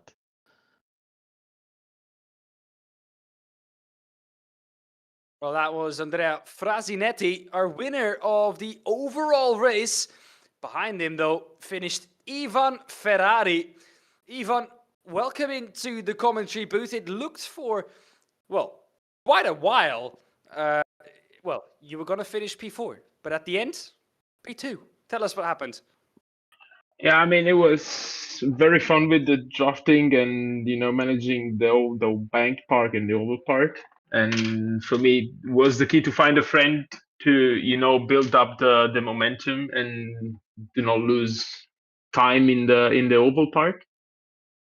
So I found Hugo and we tried to build up something together. I successfully tricked the other car into making a mistake in turn one. So it was me and Hugo trying to catch Andrea, but unfortunately Andrea was too fast for us. But yeah, still quite fun, quite good performance, mistake free. Not easy around here. It's very easy to make a small mistake and losing the contact to the car in front. So yeah, I mean, good one also. Lucky to avoid the carnage in Prima Variante. Well, Ivan, P2. You were working together with Hugo, but still on the straights. I mean, on the bankings even, you still couldn't catch Andrea Frasinetti. Do you have any idea what that was down to? I mean, Hugo was struggling a little bit in the normal track, so I decided to go through. But I think it didn't have like the full confidence to push me even on the bank part. So he only pushed me on the straight parts, and that's something that was not really ideal. As long as I was behind him, I was pushing him all the way, so we were gaining like 0.7, 0.8. But since he was only pushing me on the two straight parts, it went down to 0.3, 0.4. Also, Andrea was quite surprised about this, but it was not possible to gain more if you push me only on the straight. So yeah, that's the reason. And yeah. Right. Yeah. Thank you very much, Ivan. I thought John was going to ask you a question. Jan, do you have any questions for Ivan? Yeah, I think there was one of the questions that we had here in the commentator booth, that the stream didn't seem to work as good as in race 1, but you explained it perfectly what that was the case. And but yeah, either how, congrats to P2. Well done. Yeah. Thank you. Thank you. See Thank you you very next much, time. Ivan. Hopefully very soon. Thank you, Yeah, guys. see you next Bye-bye. week, hopefully. Thank you, Bye-bye. everybody. Bye. Dan, one thing, if you want to see a close finish, look at P20 and P21, Stefano Pellegrino and Lucas Baza. Stefano Pellegrino and Lucas Baza, 200ths of a second. Well, there you go. Even closer between those two. Yeah, 200ths of a second. I mean, it was to be expected with the slipstream here. Yes. Last driver in for an interview is Michiel Haverens. Michiel, welcome into the commentary booth. Well, we said we would love to speak to you again after a victory. It isn't quite a victory, but it's one of, well, the closest finishes this evening. 62 thousandths of a second between you and Bernhard Geberger. Talk us through that last lap. Yeah, I had a battle with the guy in front. I think I was running in P13 somewhere, and then I had two guys behind me. They were in a slipstream together, and then they closed in. And then I got caught out one time in the braking, so I cut the Ascari. We're one seeing that time. now, actually. Yeah, I cut Ascari, and then I lost quite some time. And then Bernard was in my slipstream, so he closed in quite quickly. And yeah, then we had he had a good run into the straight on, like the main straight, but the outer part of it into T1. And then we went into T1. He had a good run. He could block me. And then I felt that I had some good pace on the normal part of the track, so I could close in. And then we went to the last corner. I knew I had a good run out of Ascari, but Bernard blocked the inside fully, so I was like, I'm gonna go outside and just get a good run onto the main straight, and then he could just come in front, but then I could use his slipstream to get it to the line, and I was just not close enough to get it done. But some nice battles on You track. seem to be very, very quick, Michiel. I mean, you were battling for the lead at one point in this server as well. Yep. Coming into this race, you said, well, you didn't quite know the car yet. It seemed like you got to grips with it quite quickly. LMP2, with the LMP2 I've done some laps. With the rallycross car I didn't. So in the LMP2 I know it quite well. Well, it showed, let's be honest. Yeah, I didn't expect to. I mean, the top guys, they are really fast, and I didn't expect to. When I was in my quali lap, I didn't feel that great, so I wasn't expecting. I think I qualified P4, so I wasn't expecting to be there. But it really helped me to go for a great result into the first heat. But I just got caught off guard by the slipstream a bit, so a lot of guys passed me, which is a bit of a shame because I was running P1 for a bit. And then I think the front guys, when no one boxed, they pitted a lap earlier, so it was interesting to see who was gonna come out in front. And then when they came back, it was a big battle for all the way to P7, I think. So we were in a big group for fighting for P1. So it's a bit of a shame I couldn't get a better result for the first heat, but then the second one was all about just getting some positions and going for a good result, starting in the back with the reverse grid. So no, it was really fun. Well, great to hear you had fun, Michiel. Is there any question, Jan, you want to ask him? Yeah. Did you feel any difference in the slipstream between race 1 and race 2 in this server? Was it behaving similarly? Because there were some, not only on the P2 and P3 were losing time, but I also had the feeling that Mirko, though he had Rafael behind him, they were towing each other, couldn't get closer to the car in front. So was there a difference? For me, I didn't. I think it was actually quite similar, but it depends a lot on if the guy behind you is wanting to bum draft you or not. If he wants to fight, then you don't really gain any time, because then he comes next to you and the next corner you are fighting, so the time you gain is actually lost a bit. So I don't know if they were bum drafting each other or fighting, but if they were not bum drafting, then then they use just slipstream to just come side to side. But if then it's all getting lost again, because then they're side drafting, so they may gain a bit together from side drafting, but all the gain is gone when you go together into the corners. Everything that you gained from slipstream. So it's a big thing of working together and seeing if the guy behind wants to work together to get a bum draft and get the pack in front, because that's a big thing. If you don't have a friend, let's say, to push you, then it's easy to lose the pack in front that still has like sometimes it was 6 or 7 cars in a slipstream train, so it's easy to get lost when you don't have a friend to get you there. Yeah, absolutely. Well, Michiel, thank you very, very much. Congratulations once again. Another top result for you in the silver class and what it could have been overall. Well, thank you very much, Michiel, and we'll see you back hopefully next week. Yep, thank you. See you next week. Bye-bye. Bye-bye.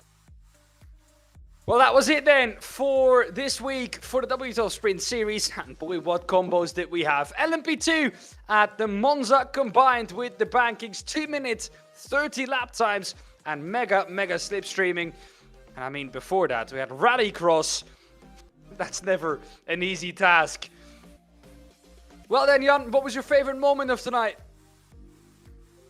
The massive slipstream operations or fights in the bank corners. Then with the sound is just cool to see.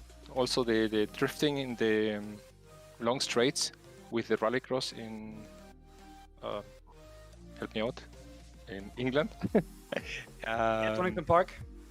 Thank you very much. And yes, was a cool night. Thank you. And good races. Yeah. And thank you, Jan, for once again being alongside me in the commentary booth. Thank you, Teeman, for the production. It was difficult to follow at Monza because of all the trees. But well, we did our best. And Teeman did his best to follow the action. And I think it was a great night of racing for week number 3 of the W12 Sprint Series, season number 8. That was it, though. We'll see you back next week for week number 4. We'll see you then. Goodbye.